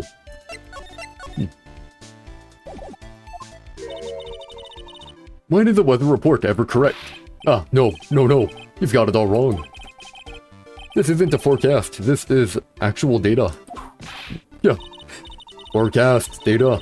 All weather reports have some inaccuracies. It may have still been snowing in the vicinity well past 11 PM. No.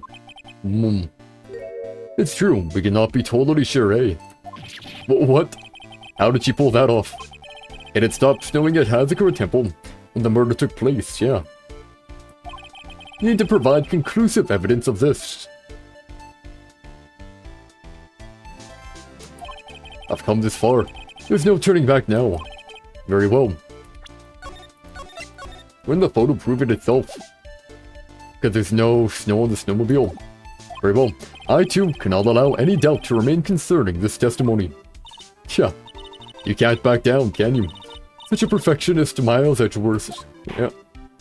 Very well then, Mr. Edgeworth. Where is your evidence that it had already stopped snowing when the victim was killed?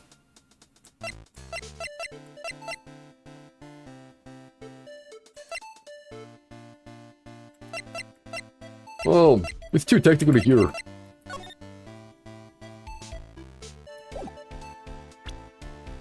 There's no snow on the victim's body. Ultimately, it all comes down to one point. That being, whether or not it was snowing in the courtyard when the victim was stabbed. That's right, but proving that is incredibly easy. Hey, if we want to know whether it was snowing or not, this photo will tell us everything. Of course, I am referring to the photo of the crime scene. As you can see, everything is covered with snow. With just one exception, and that is, come on, you should see it. The victim herself, Miss Elise Dusnam. Why is there no snow on top of her? The answer is simple. It had stopped snowing when she was killed, that's why.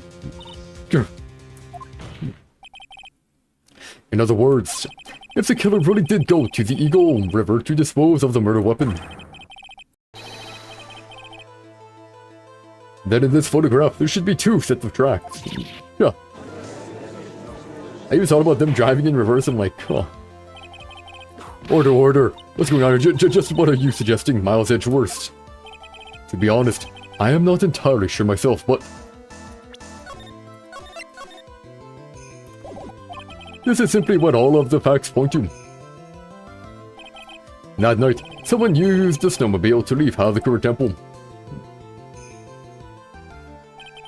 From the tracks left, it can be understood that they were heading for Dusky Bridge, Heavenly Hall. At that time, it was still snowing. Of course it wasn't, because those tracks were erased by the snow. Then, when this person returned to Hazakura Temple, the snow had stopped. Thus, the return tracks remained. Can I say something? This all sounds a bit fishy to me. What does, sister? There is only one key for the snowmobile. Oh. Furthermore, on the night in question, we know that the defendant had it. He was found in a room after the murder. Which can only mean that night, Iris used the snowmobile to go to the inner temple. But Iris said that she never went there. I should probably press on this point. The more when I get the chance, yeah. The snowmobile can't cross the suspension bridge, yeah.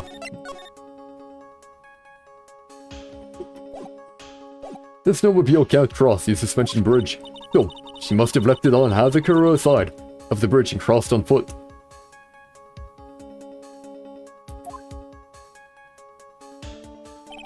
That sounds right. But what's odd is, when I left Iris and returned to Hazakura Temple,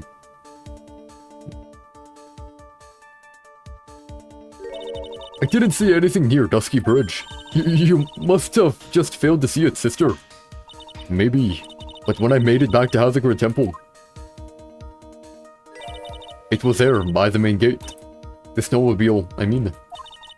I know what I saw. It was covered in snow, too.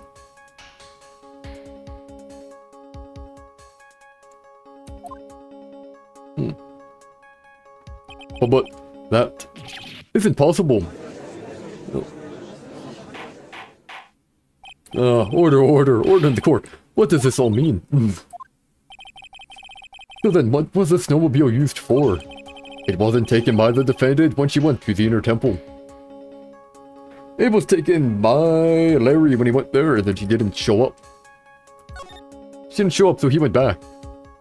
Let's say he went back at around 10:50, I'd say. When the snow stopped or whatever. Or more so 10:45. If it had been. then the witness couldn't possibly have seen it by the gate. Furthermore, it wasn't used by the killer to dispose of the murder weapon. If that was the case, there should be 2 sets of tracks in this photo. All we know is this. After it stopped snowing,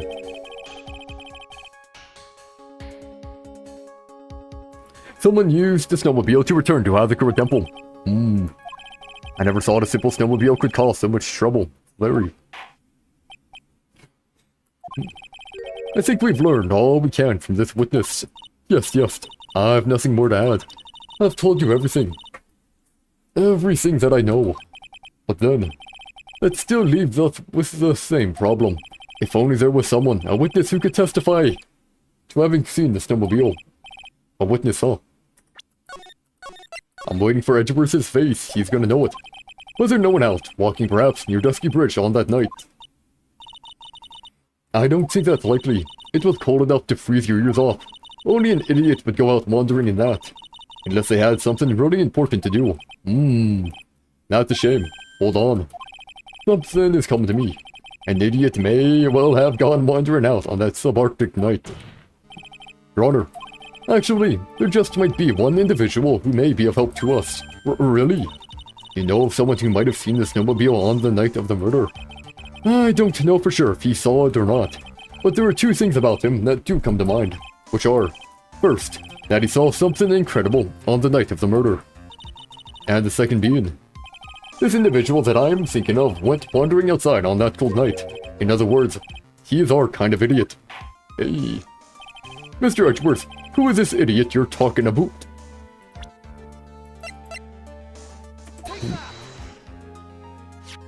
This guy must be a product of Don Luc Deladuc's Guide to Obnoxious French Painting. This is Larry Boots, a disciple of the victim, at least using him. First student. Interesting. And why was he wandering about outside on the night of the murder? That's... I could tell them all about his designs for Iris. But it may cost us his credibility as a witness, before I even call him. He is, after all, an artist. He was, perhaps, searching for something in the snowy scenery that would move him. Although I cannot guarantee that this is the reason, we're hiding it. And so, this unfortunate, unreliable-looking man. What exactly was it that he saw? That's what I don't know.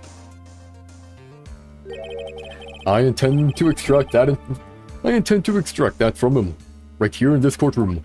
Hey, yeah. Summon this youth as a witness immediately, hey. I have no choice, do I? I have no choice, do I? No, you don't. I believe he is in the gallery for this trial. It will not take long to summon him. Very well. Larry. You may have escaped me yesterday, but today I'm going to get everything out of you. The court will now adjourn for a 20-minute break. Miss Von Karma, please see to preparing the next witness. Understood, Your Honor. Good. Well then, court is now in recess. Hey. To be continued, eh? And yes, we are continuing still. There may or may not be a stream tomorrow, I'm not too sure. Still thinking about it. February 9, 11:15 a.m. District Court, Defendant Lobby Number 1. Excuse me, Mr. Edgeworth, I'm not really sure what to say. Iris, we only have 20 minutes. There are 2 things which I need to ask you before we reconvene. Alright, I'll help you any way I can. First, about that night. You really didn't go to the inner temple, correct?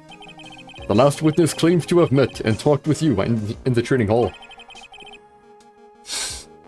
Either you or Sister Bikini is lying.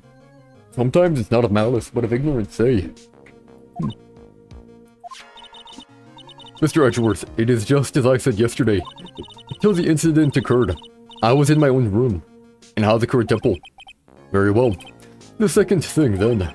That night, the temple snowmobile was used in between this time Sister Bikini returned to the main hall and when she bore witness to the murder.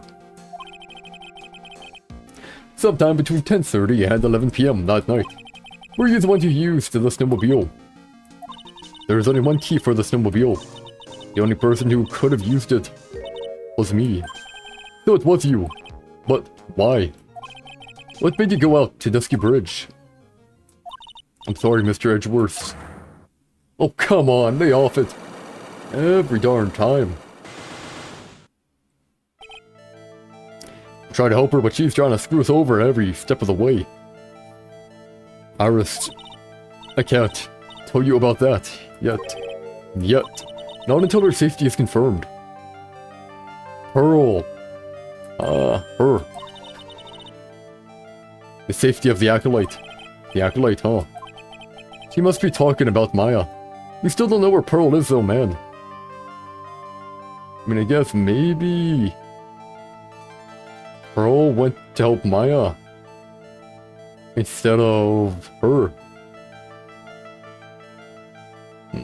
I guess technically, if Pearl was channeling me or something like that, she'd look mature enough, and if she's wearing that head mask thing, the lady might have not even had a second thought.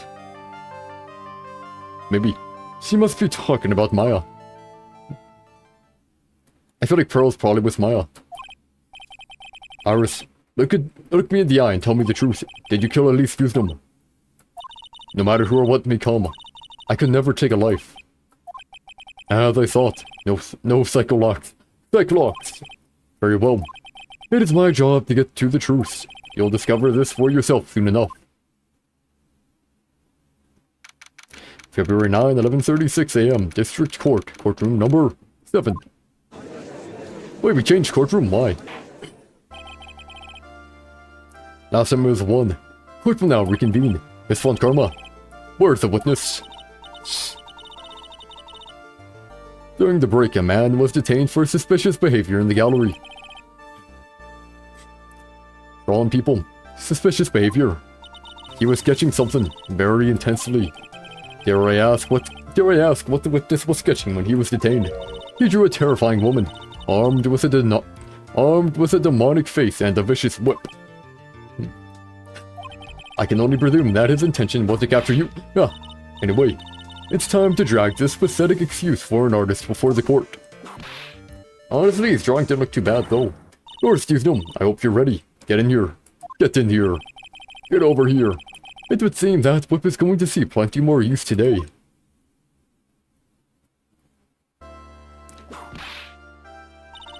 Ouch. Your sketch is in contempt of this court. Hey, I was just artistically rendering. Out. You tried to run away from the bailiff who's trying to hand you your subpoena, correct? But look, I'm nothing but a fledgling artist, training out in the mountains. I'm only down here in the city because I ran out of green paint. Well, to use a technical term for the color, Viridian. Larry, this isn't an art store, now is it? I know, I graduated junior high, okay? Look, art is all about working in the fields, isn't it? Working in the fields. I presume he wanted to say field work, I hope. That's it. Thanks, buddy. It's kind of sad that I was able to understand his mangled train wreck of a sentence. I just happened to stop in here and found a wonderful new model. So see, I've got nothing to do with this trial at all. I expect all of your faces to be red when you realize this mistake, bright red, or, to use a technical term, crimson light. Ouch! Ouch, ouch, ouch, ouch, ouch, ouch. Stop your pathetic blabbing and testify like a man. Refrain from whipping me, Miss Karma. Cross-whipping is as bad as cross-checking. Gee. Hockey term A. With this, that was all your fault. Testify now. Wow, this is too much for me. Scummy man. Scummy, he should just say what he saw. I was at that lodge out in the mountains, looking up at the stars that night. I walked you the bridge a number of times, but I didn't see a snowmobile. I didn't see anyone at the bridge that night either. The girl I was waiting for didn't show up.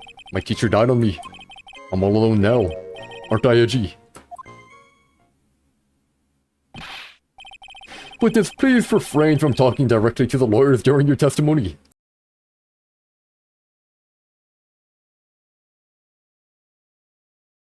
Knowing a witness is already bad. I'm just a nobody, nothing but a small, worthless man, aren't I? And why wasn't I asked for my name and occupation, or anything else? Mr. Archworth, this man seems to have quite a severe inferiority complex. He's recently been the cause of numerous incidents. I think he finally realized for himself just how much of a nuisance he has been to other people. Yeah, that's right. I'm behind everything, every case. Watch out, okay? Just touching me will make you eternally unhappy. Well then, let us proceed with the cross-examination. With the touching. Thank you. Yeah.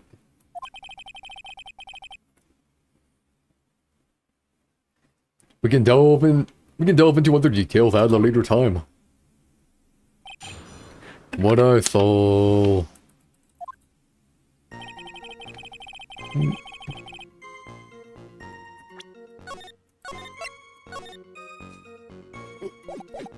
On.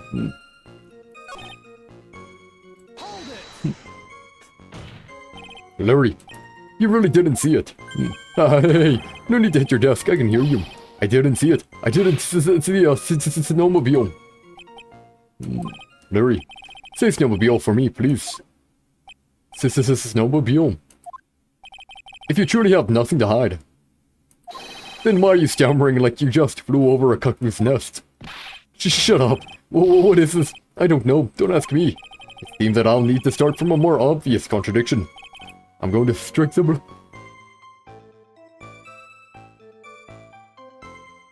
I'm going to strike the blow that will finally get him to spill the beans. It seems that he's going to get claim to have nothing to do with this to the end. I don't want this guy to cost us any more time. I need to slice through his obvious contradictions and keep things moving along. There's everything here, might as well. Whatever is the matter, Mr. Edgeworth, this one single statement is so full of contradictions. For a moment there, I thought I was going to collapse. So, witness, any ideas as to where these contradictions in your testimony lie? Depending on your answer, I may stay my whip. Okay, give me a minute.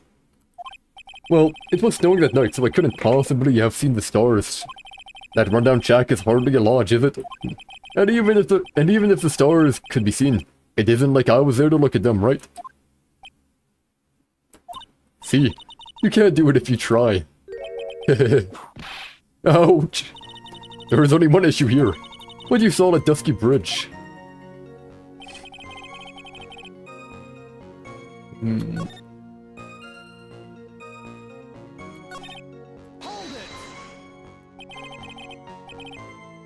A number of times, how many?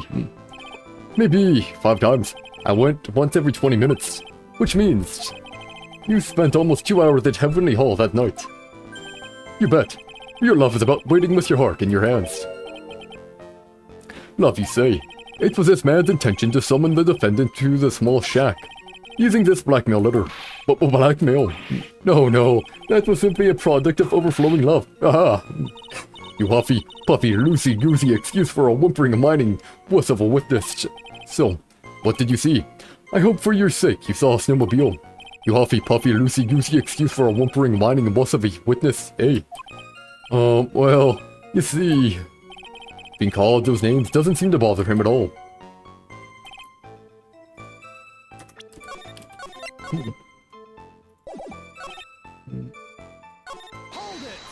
Maybe now. Larry, you really didn't see it? No. Larry. That's no, yep, here we go. Come on, you hot, yeah. Just shut up. Oh, I was hoping. I was hoping that...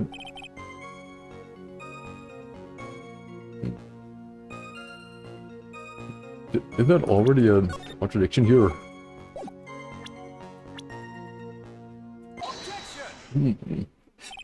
Larry Butts, I can understand why you might want to throw your old life away.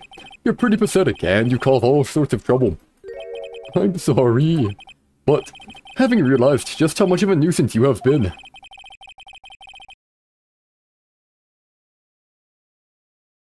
that could be considered a step in the right direction.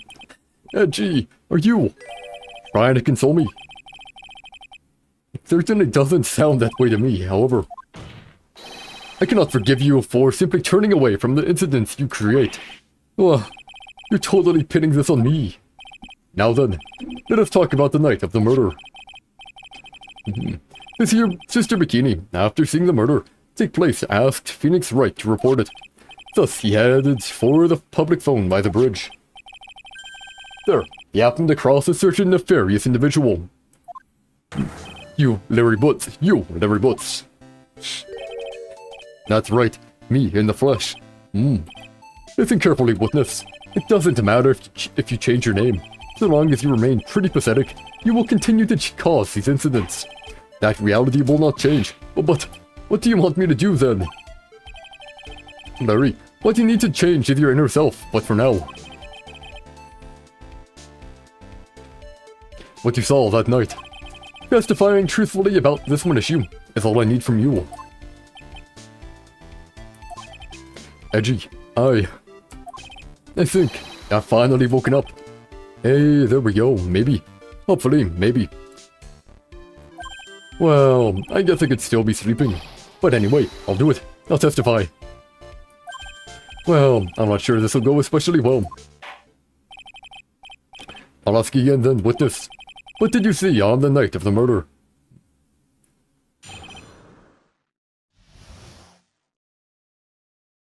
Here we go. I went to the shack at around 9, so it would have been about 10:30 p.m. I was lying under my bedding when a white flash almost blinded me. 10:30, wait.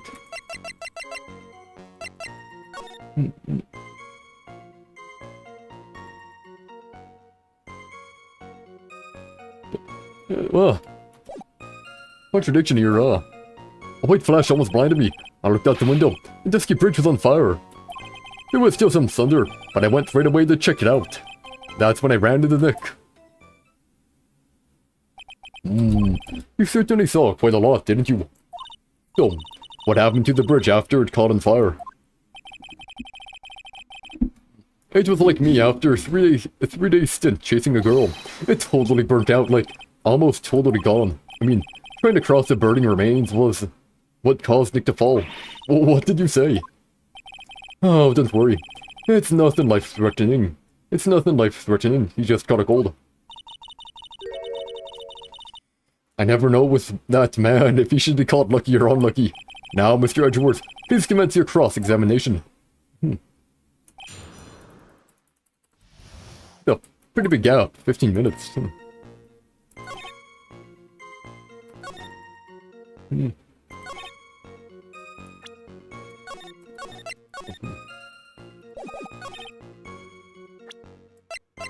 Doesn't work. Oh, well, never mind. It did work, but doesn't count. What did you do out there in the cold for an hour and a half? Well, if you really must know, I was busy being excited, I guess. Excited? Dare I even ask? I said the meeting time is 10 p.m., right? But I couldn't wait, and I thought she might come early, too.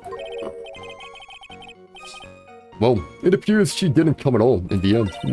Because they never arranged to meet in the first place, did they? Shut up. Don't go picking my fond memories apart, anyway. I was getting a little worried. I thought maybe Iris had lost her way, so every 20 minutes or so, I went out to the bridge. But I didn't see anything particularly suspicious. I didn't have anything else to do, so I went back to the shack to wait for her.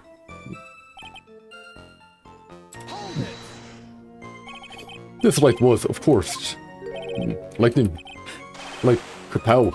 Like a slap from Naomi, honestly. A big bada boom. Yeah. Or a little like that. Well, that's more like a punch from Miranda. Witness, did you actually see the lightning hit the bridge? Well, I was a bit startled by the flash of light, so... Seeing that, what did you do? What do you think? I was burning up as well from the fire in my heart. And that's why you went to take a look at the bridge. Well, to be honest, it was freezing cold, so at first I thought, forget it, I'm not leaving my covers. But it had pretty much stopped snowing, so I don't know, I changed my mind. I'm not sure I care for the forget it attitude you had at first, witness.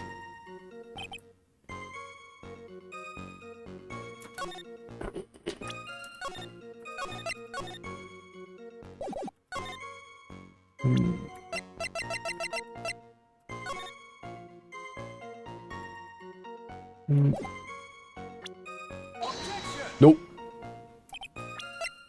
I mean, I want to do a killing, no, like that's 10:45, action 30, 15 minutes.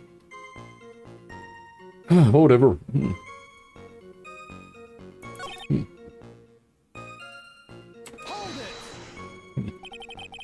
You said right away, but exactly how long after the strike was that? The lightning fell, and then the bridge caught on fire. Maybe around 5 minutes. I mean, I suddenly thought, gotta go check this out. How far is this small shack you were in from the bridge? Hold on, well, it had pretty much stopped snowing. I guess about a 5-minute walk. And how did Dusky Bridge look when you got there? Like I had recovered a piece of my childhood. I mean, not even the bonfires kids making during school camping trips can compare. Well, should I press him for a little more info?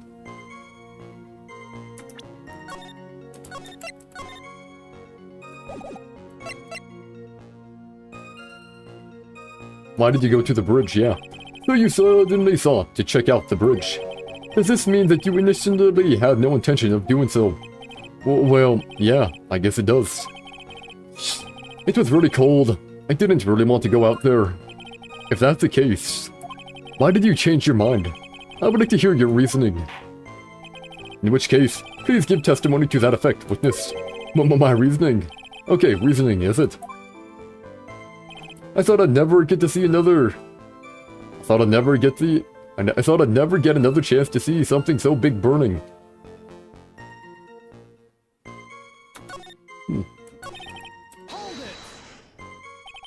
So you decided to go and see what was happening. That's right, we're talking about a massive suspension bridge burning to high heaven. That's not something you see every day. A real like, really special. Can we really trust a witness who was unable to pronounce spectacle?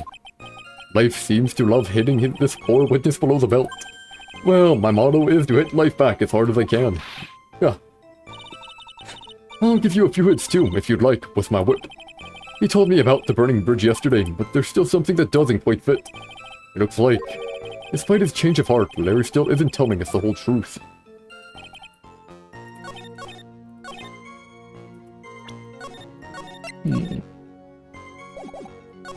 Cool.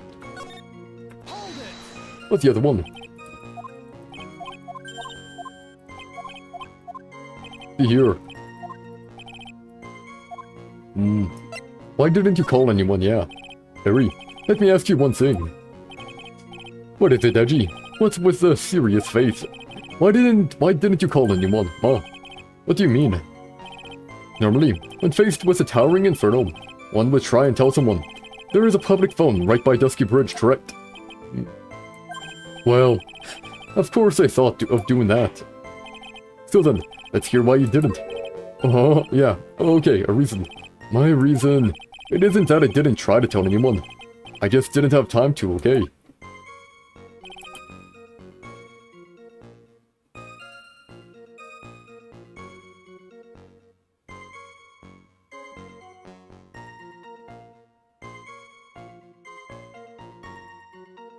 Pretty bad. Oh no, it doesn't seem to line up. He did the lightning strike at 10:30. Right? You claim to have arrived at the bridge at the same time as Wright. Yeah. I thought I'd better tell someone about this, but then Nick came up yelling about murder. It totally made me forget about the bridge. The fire was pretty much out by then anyway. What's this feeling? I suddenly have a terrible case of unease. It was after contacting the police that Phoenix Wright fell from the bridge, correct? Yeah, that's pretty much it, more or less. He told me about the burning bridge yesterday, but there's still something that doesn't quite fit. Looks like, despite his change of heart, Larry still isn't telling us the whole truth. Yep.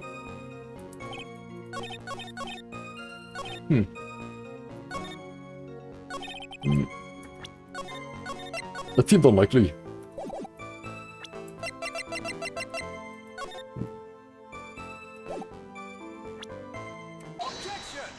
Yeah, nah, no way. Your very existence being a contradiction, I'm not sure if you can grasp this or not. What the hey, Edgy? You make me sound like some sort of alien. But your testimony is conclusively contradictory. The problem here is time. I've never been the best timekeeper, you know. 3 minutes after Billy leaves on foot, you follow him on your bicycle. How long does it take for you to catch up with him? Terrible those. Yeah, those are annoying. This is much more simple. You saw the lightning strike Dusky Bridge. And immediately went to see what had happened. Is this correct? Yeah. Well, I wasted about 5 minutes first, but more or less. I have the weather data from the night of the murder here. According to this, the lightning fell at 10:45 p.m. You say it takes less than 5 minutes from the shack to Dusky Bridge, meaning you probably got there at around 11 p.m. That all sounds about right, I guess, yeah. And then Nick showed up and did his falling out. We are much later than that. It took 15 minutes alone to walk. She's all murder 11. Told us to go. The earliest we'd be there at 11:15. That is impossible. What do you mean? 11 p.m. is when the murder occurred in Hazakura Temple. Thus, Wright was still there, in the courtyard. There is no way that Larry could have encountered him at Dusky Bridge at that time.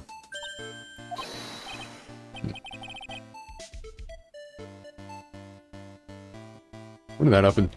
I figured here's a fun fact about this Danganronpa series you're making. No one is a fictional character. Oh. It was based on an actual person. Interesting gamer.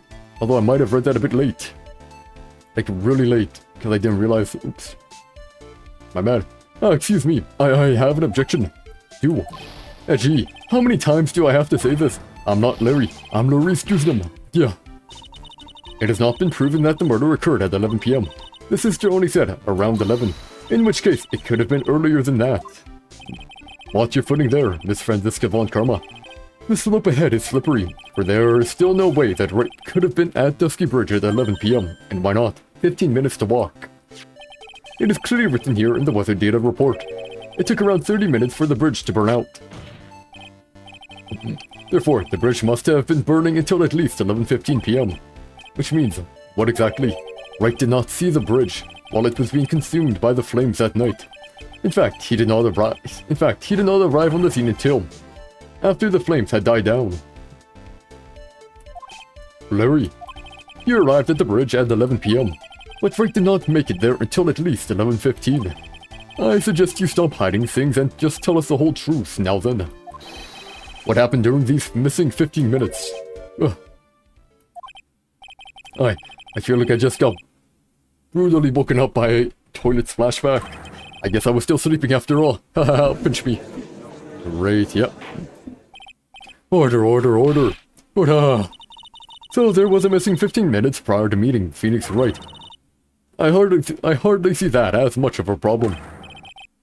Yeah, not much of a problem at all. Really? The bridge is burning before your eyes, and there is a phone right next to it. Why then? Did you not report the accident? Yes, witness, why didn't you? Were you there simply to watch the bridge burn? And therein lies the problem. For even after the bridge had burnt out, he was still there. Staring into space, this witness didn't even attempt to fulfill his civic duty. Is that what it sounds like?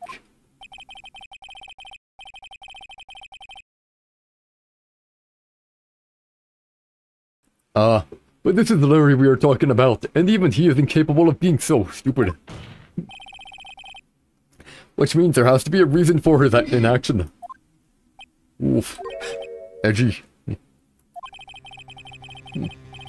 I think it's about time I got serious with you, dude. Just as I thought, you've been playing with us all this time. Listen, I'm going to tell you everything. Are you sure you want to hear it all? Yes. I may really say it this time. Everything. Gah. Then say it. Then say it. Very well. I have a terribly bad feeling about this, however. Let's have this witness finally give us the whole truth and nothing but the truth. Now, for this 15-minute gap, what were you doing, witness? The missing 15 minutes. Better not be sketching. I'm a dude, I'm an artist. What do you think I was doing? Sketching in front of the bridge. In front of the bridge. I was whipped up into a frenzy of art. The shock and all that I was feeling. I transferred it all directly onto the page. Before I realized it, the flame had gone out, and then he came running up.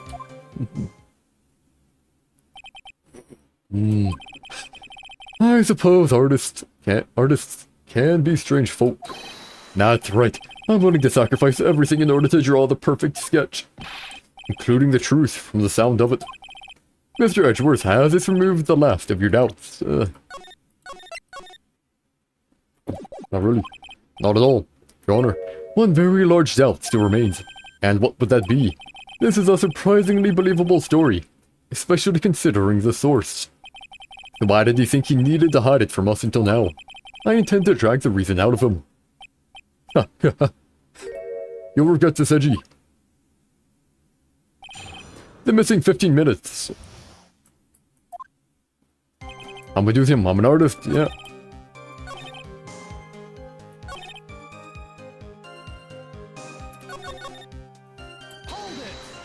Time to press stuff again.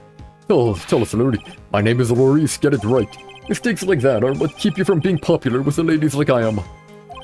Just who exactly are you? I'm Maurice Dewsnam, apprentice extraordinaire. That's what he calls himself. In any case, then you are an artist. Of course, I'm an artist, the real thing. Yet again, that's what he calls himself. Names mean nothing. There is only one issue I care to discuss. What were you doing? That is a very big issue indeed.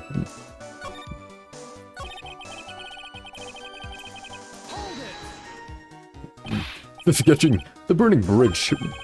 The burning bridge and everything that came with it. Do you have the photo? What came with it?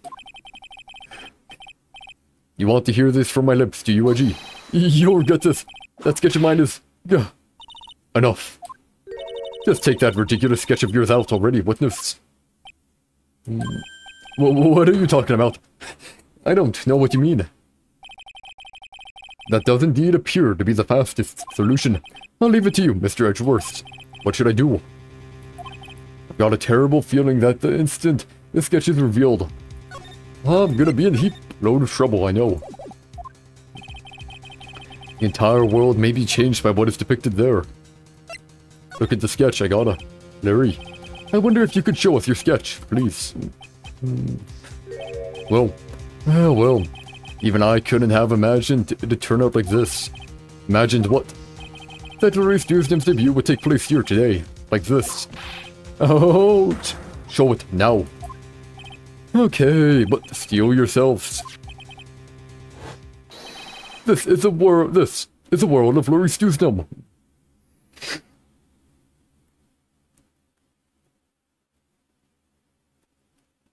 Body.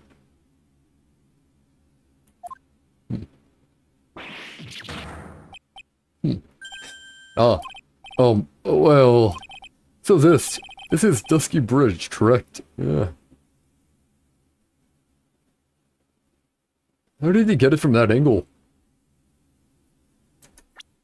If he was drawing from that angle, he would have to have been... I guess maybe here, right?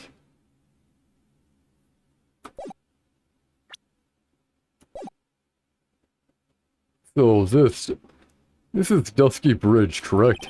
Well, quite a large bridge, isn't it? Your response, Miss Von Karma. Yes, well... It's a better drawing than I expected. Isn't it? I struggled to reproduce those flames, I really did. Yes, I'm sure you did. Yes, I'm sure you did. This is going to get ugly. No one has the courage to bring it up, it seems. Oof.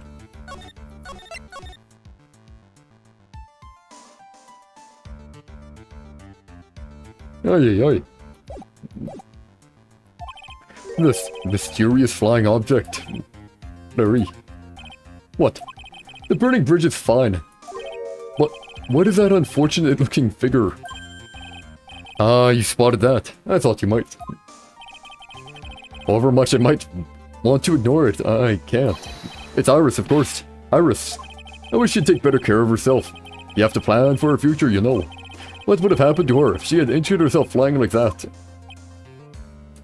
Larry, please, answer this next question honestly. Okay.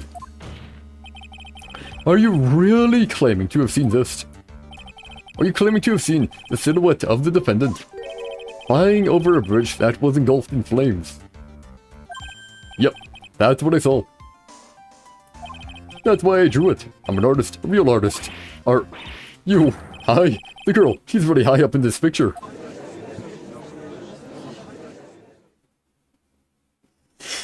Crazy, what was that for? This is all a bad dream. I was hitting you on the cheek to test that theory. Please whip your own cheek from now on if you wish to test your wild theories. Anyway, no court of law will ever acknowledge that people can fly.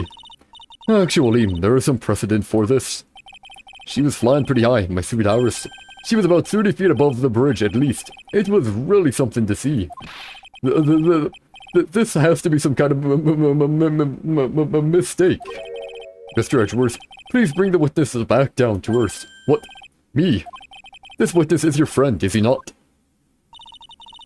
Accessory to foolishness, Miles Edgeworth. Don't blame me for him.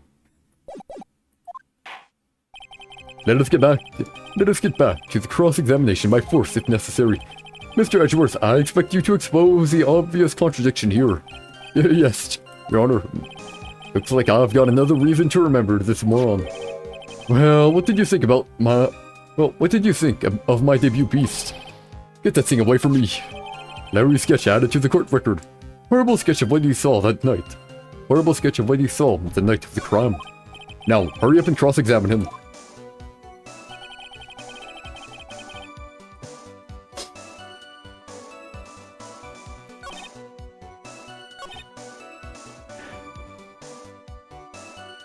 Her white hood, but she didn't have her white hood.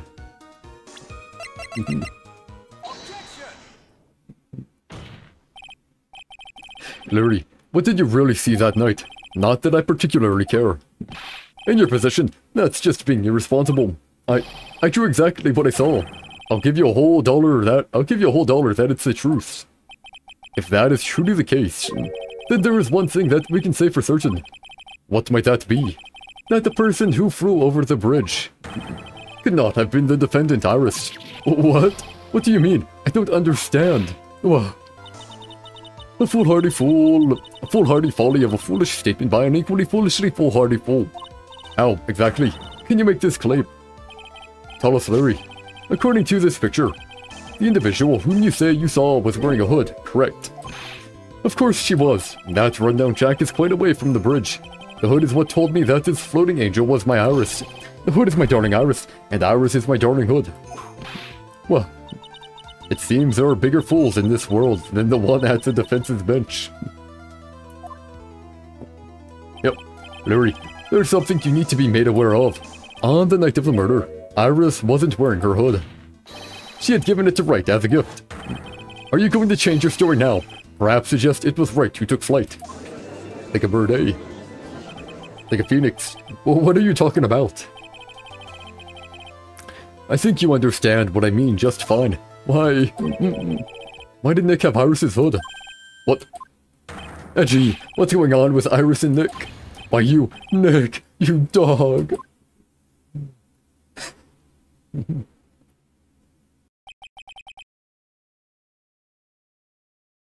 I do believe that this unbelievably mysterious sketch is destined to disappear, discredited and discarded straight into the garbage.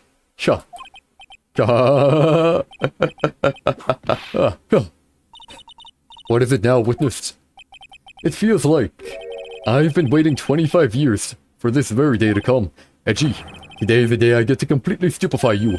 What? What is the meaning of your outburst, witness?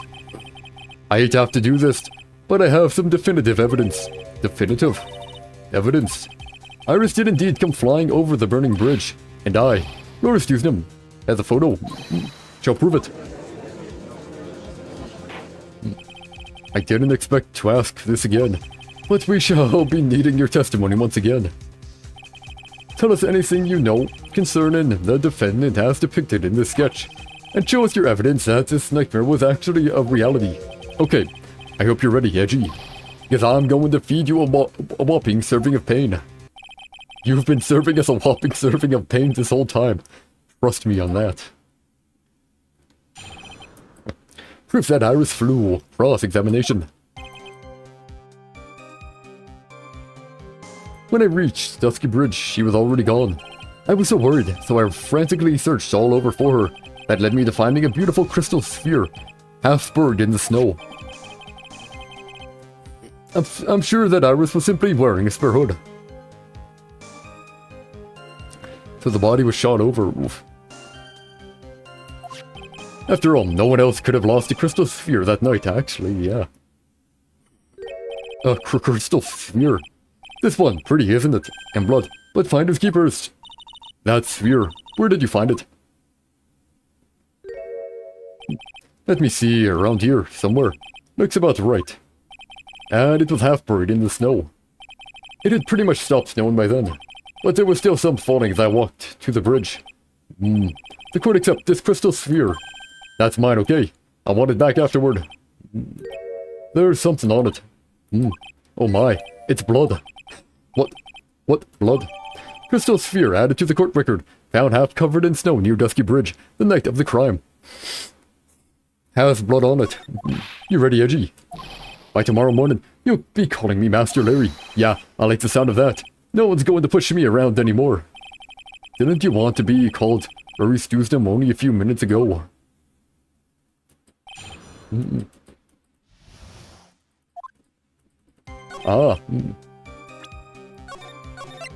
Good old save, because we can. Ooh.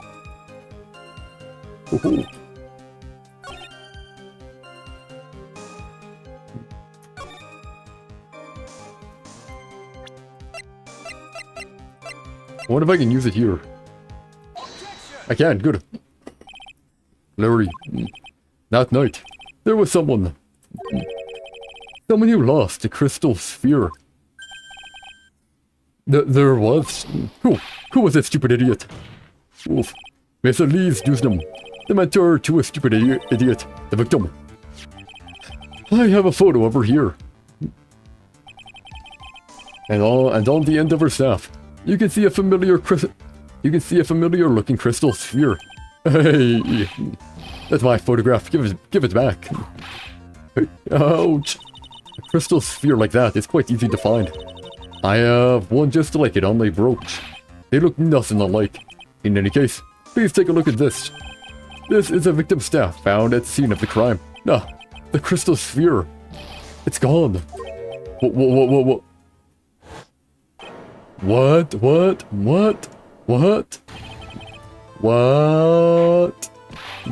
Just what does this mean? If anyone jumped or flew across the bridge that night.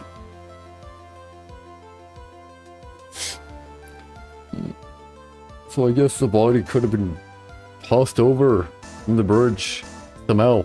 Catapulted or something, I don't know. After she was already stabbed. The weapon could have been thrown.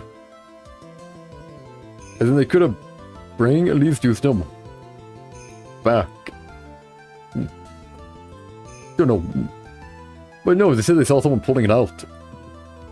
If anyone jumped or flew across the bridge that night, it certainly was not Iris after all. She was not wearing her hood, more importantly. The crystal sphere found at the landing site was not hers either. That means the one who flew and dropped the sphere was a victim, Mr. Lee's Dusdom. Would explain the bruising. Listen, a fool alongside another fool on a fool's errand to reach a foolish conclusion. First of all, this sketch, which I prefer to call a scribble, is ridiculous. People cannot fly, thus it is rejected. You can't do that, I saw it. With my own two eyes. And this crystal sphere. This is nothing more than a red herring. You honestly believe that? Give it some thought, and I'm sure you'll realize that it's well miles at worst. At least Houston was in her room on the night of the murder. There was no reason for her to go to Dusky Bridge. Maybe. Therefore, This sphere cannot be related to this case. That is all. Miss Franziska von Karma. The only people who will accept that explanation are scatterbrains and clowns. Why are you pointing at me? The victim's crystal sphere was found near the bridge on the night of her murder. Did you expect us to believe that?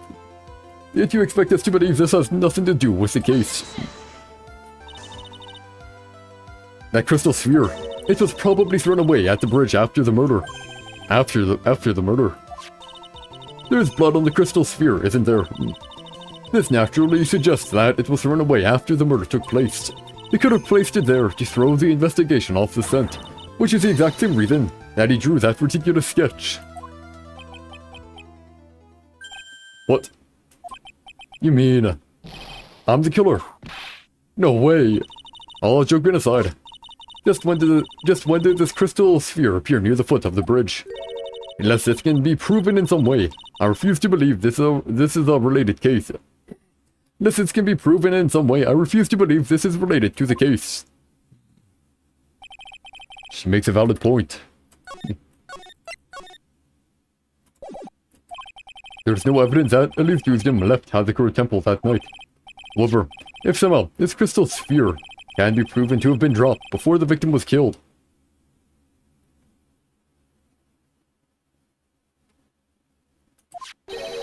then this case is going to transform into something else entirely. Your response, Mr. Edgeworth. I want your final opinion on the disposition of this crystal sphere. If it is not related to the case, then this witness who you called will have been nothing more than a monumental waste of time.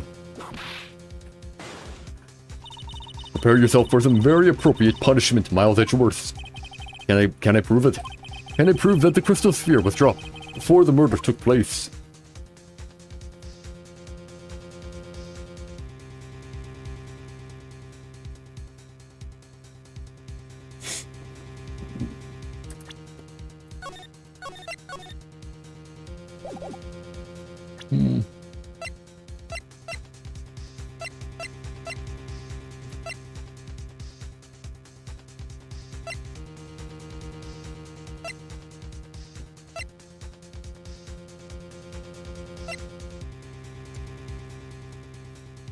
Well.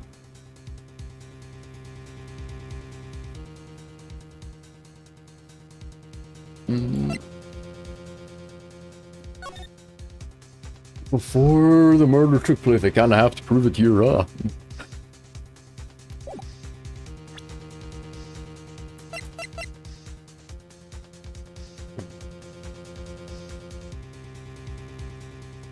Homie, it's half covered in snow, ain't it? Yes, I can, fine. Can I prove it? That isn't the issue. You simply prove it, and that's the only option. That's what he'd do. That's the way Phoenix Wright would do this, haha. If it was half covered in snow.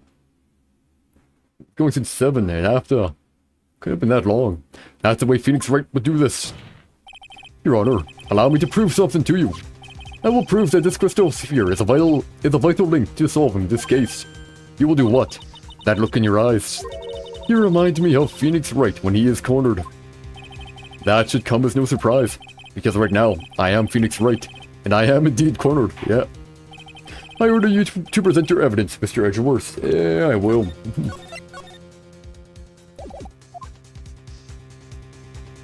Evidence that proves that the crystal sphere was indeed dropped before the murder. There's snow on the sphere.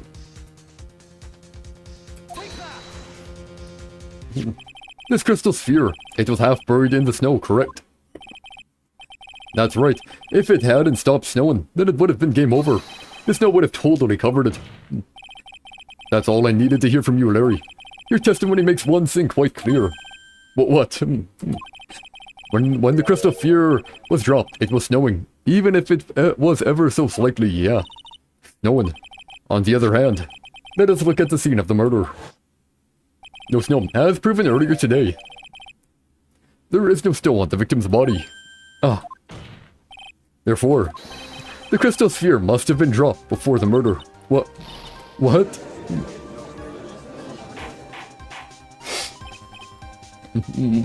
Or it happened even earlier. Order, order, order. On the night of the murder, the victim did indeed go to Dusky Bridge, and there, something occurred that caused his staff's crystal sphere to come loose. What could that have been? This sphere, there is some blood on it, isn't there? Allow me to raise a certain possibility at this junction. I don't like the option. The real crime scene was near the foot of Dusky Bridge. The murder didn't take place in the Hazakura Temple courtyard. Only a fool would suggest such a foolish piece of absolute foolishness. Nah. Just who is a fool? And which part is so foolish, Miss Von Karma? Have you been paying any attention this whole time, Miles Edgeworth? The sister saw everything. She saw the victim being killed by the defendant in the Hazakura Temple courtyard. Nope. That's not exactly true now, is it? To put it more precisely, what she saw was the weapon being pulled out. The murder weapon being removed from the victim's body. That's the same thing. No, it ain't. No, it isn't. You said it yourself. Very little blood is actually lost at the moment of a blade's insertion, if you want to talk about when the most blood would be lost from the body. That would be when the blade is removed. If that statement is the truth, then Dusky Bridge could very easily be the scene of the murder. The murder weapon was not removed. Thus, there was no bleeding. You are forgetting one vital thing, Miles Edgeworth. Elise Newsom's body was found in Hazakura Temple. On foot, it takes 15 minutes to travel from Dusky Bridge to Hazakura Temple. The snowmobile. You mean to suggest someone carried the body all that way? I've made it this far. The only place to take this is to the end. I just need to prove that my version of the event is also perfectly plausible. Now, if the defense is ready, the court would like to have an explanation. Please show us the method by which the victim's body was carried to Hazakura Temple.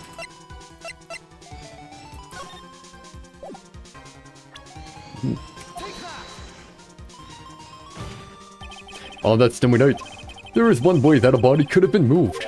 The snowmobile. Yeah. As we know, the snowmobile was used that night. It was explained as having been used to dispose of the murder weapon, but it could also have been used to carry a body. Order, order, order. Yeah. This is completely unacceptable, Miles Edgeworth. You've dug yourself into your own grave. What do you mean? The only one who could have used the snowmobile was the defendant. She's the one who moved the body. Doesn't that put the final nail in your coffin? Yeah. You're too late, Franziska Von Karma. And in fact, the defense has proven something else entirely. We have shown that this case requires further investigation. What? Where was the victim that Elise Newsom really killed? If her body was moved, whatever for? And finally, just what does this image mean? Do you even need to think about that? Such a creature could never see the truth, let alone describe it. This witness certainly sits on one of the lowest possible branches of humanity. Oof. However, he would never utter a lie that could hurt the girl with whom he is enamored. He drew this, so it is something that actually happened. The defense stands firm on this point. Edgy, thank you. That settles it then.